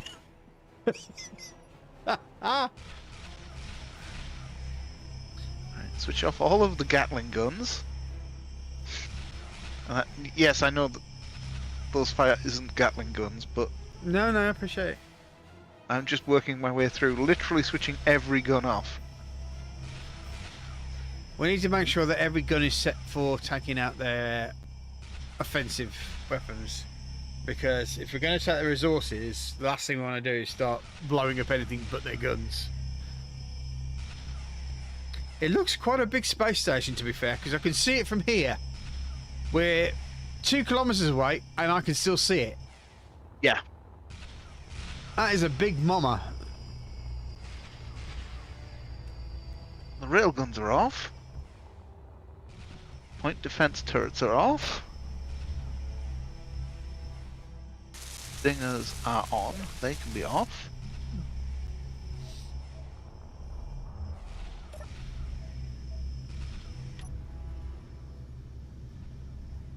T2 gimbal lasers, they're firing.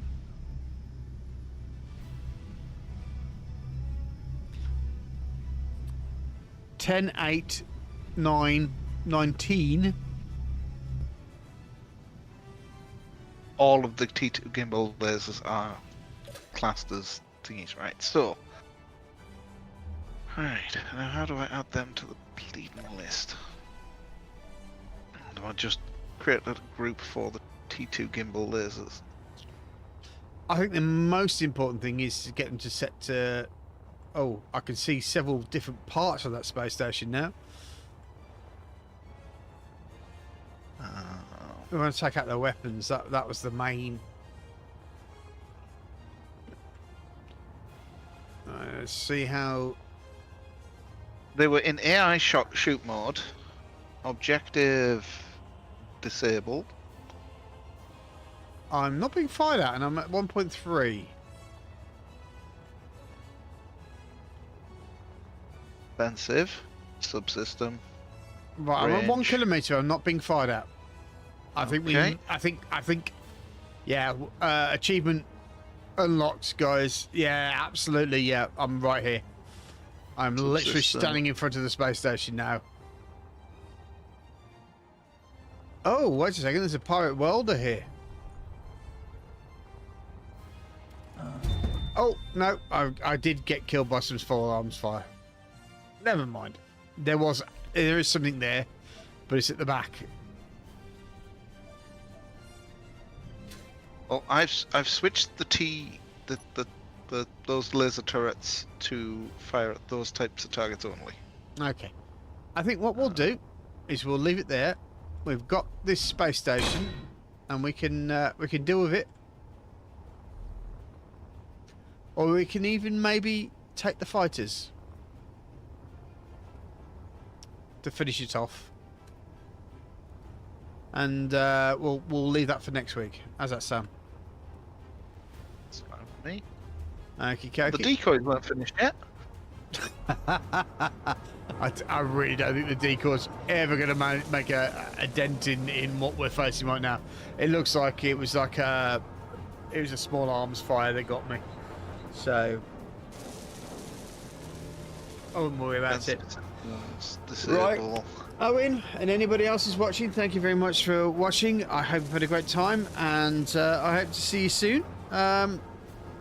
You have a good weekend. I hope you also had a great New Year, and we'll see you next week for some more shenanigans of me usually building shit and Chris repairing it.